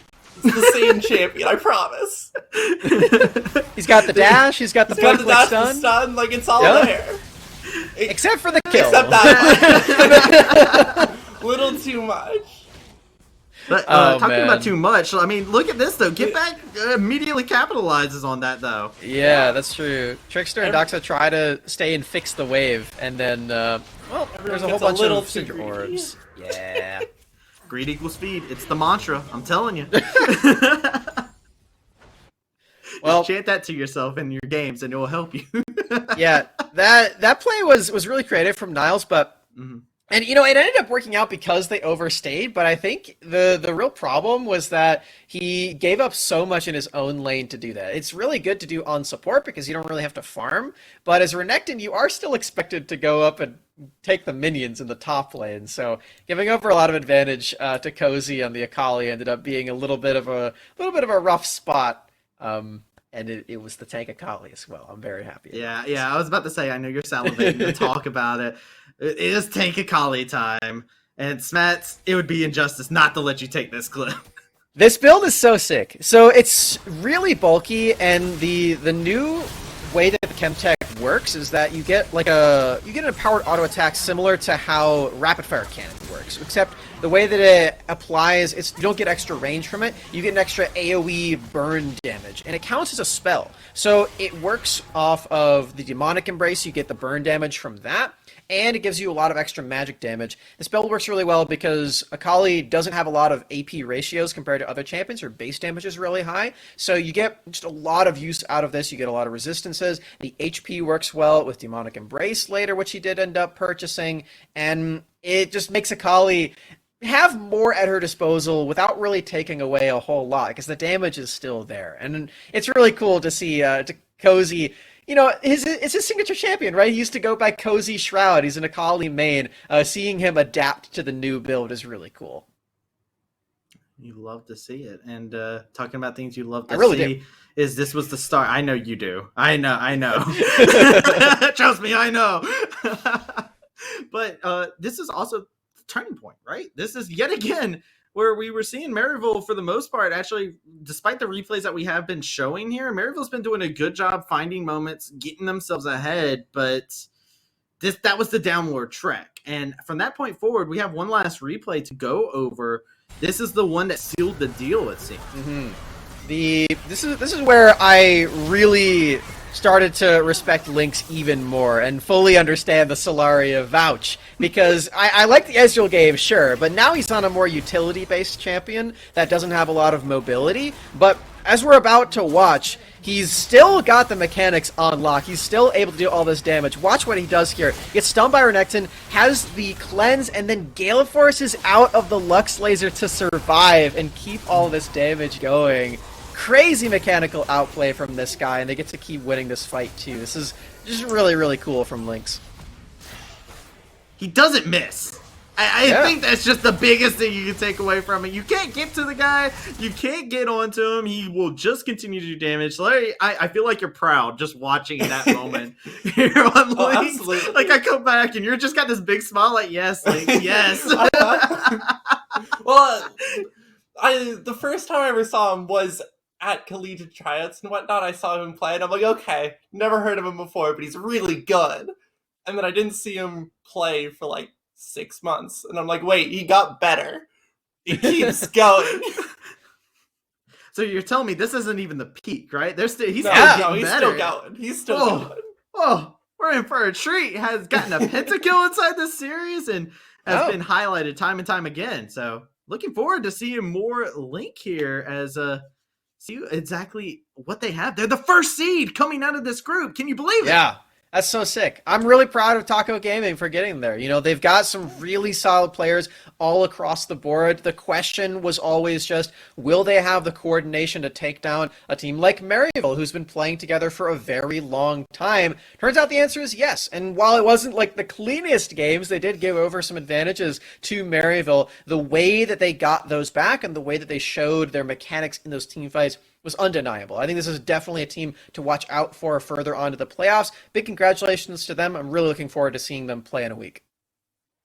And with you, Solaria, I want to get your closing thoughts here because we are going to be missing you for the Nets series here. Do you want to see exactly how do you feel looking at Taco Gaming and as they go forward? I mean, they exceeded my expectations for this series. I thought it would be it was a very close series overall, but they played incredibly well for how chaotic this game was. Yeah. Like, they played well in a game where no one really was playing to their game plan, but they adapted to every single play. And I think that's a good team. Sometimes the best plan is no plan at all. And I think that they definitely encapsulated that inside of their game. So thank you yet again to our special guest. Make sure you go and follow her on Twitter. She is fantastic. She'll give you all sorts of feedback. And also, she got a mean mitts up on Tekken. So make sure you check her out. That being said, thank you all for coming in. We're going to take ourselves a short break. And when we come back, we'll be going into our second series. So don't touch that.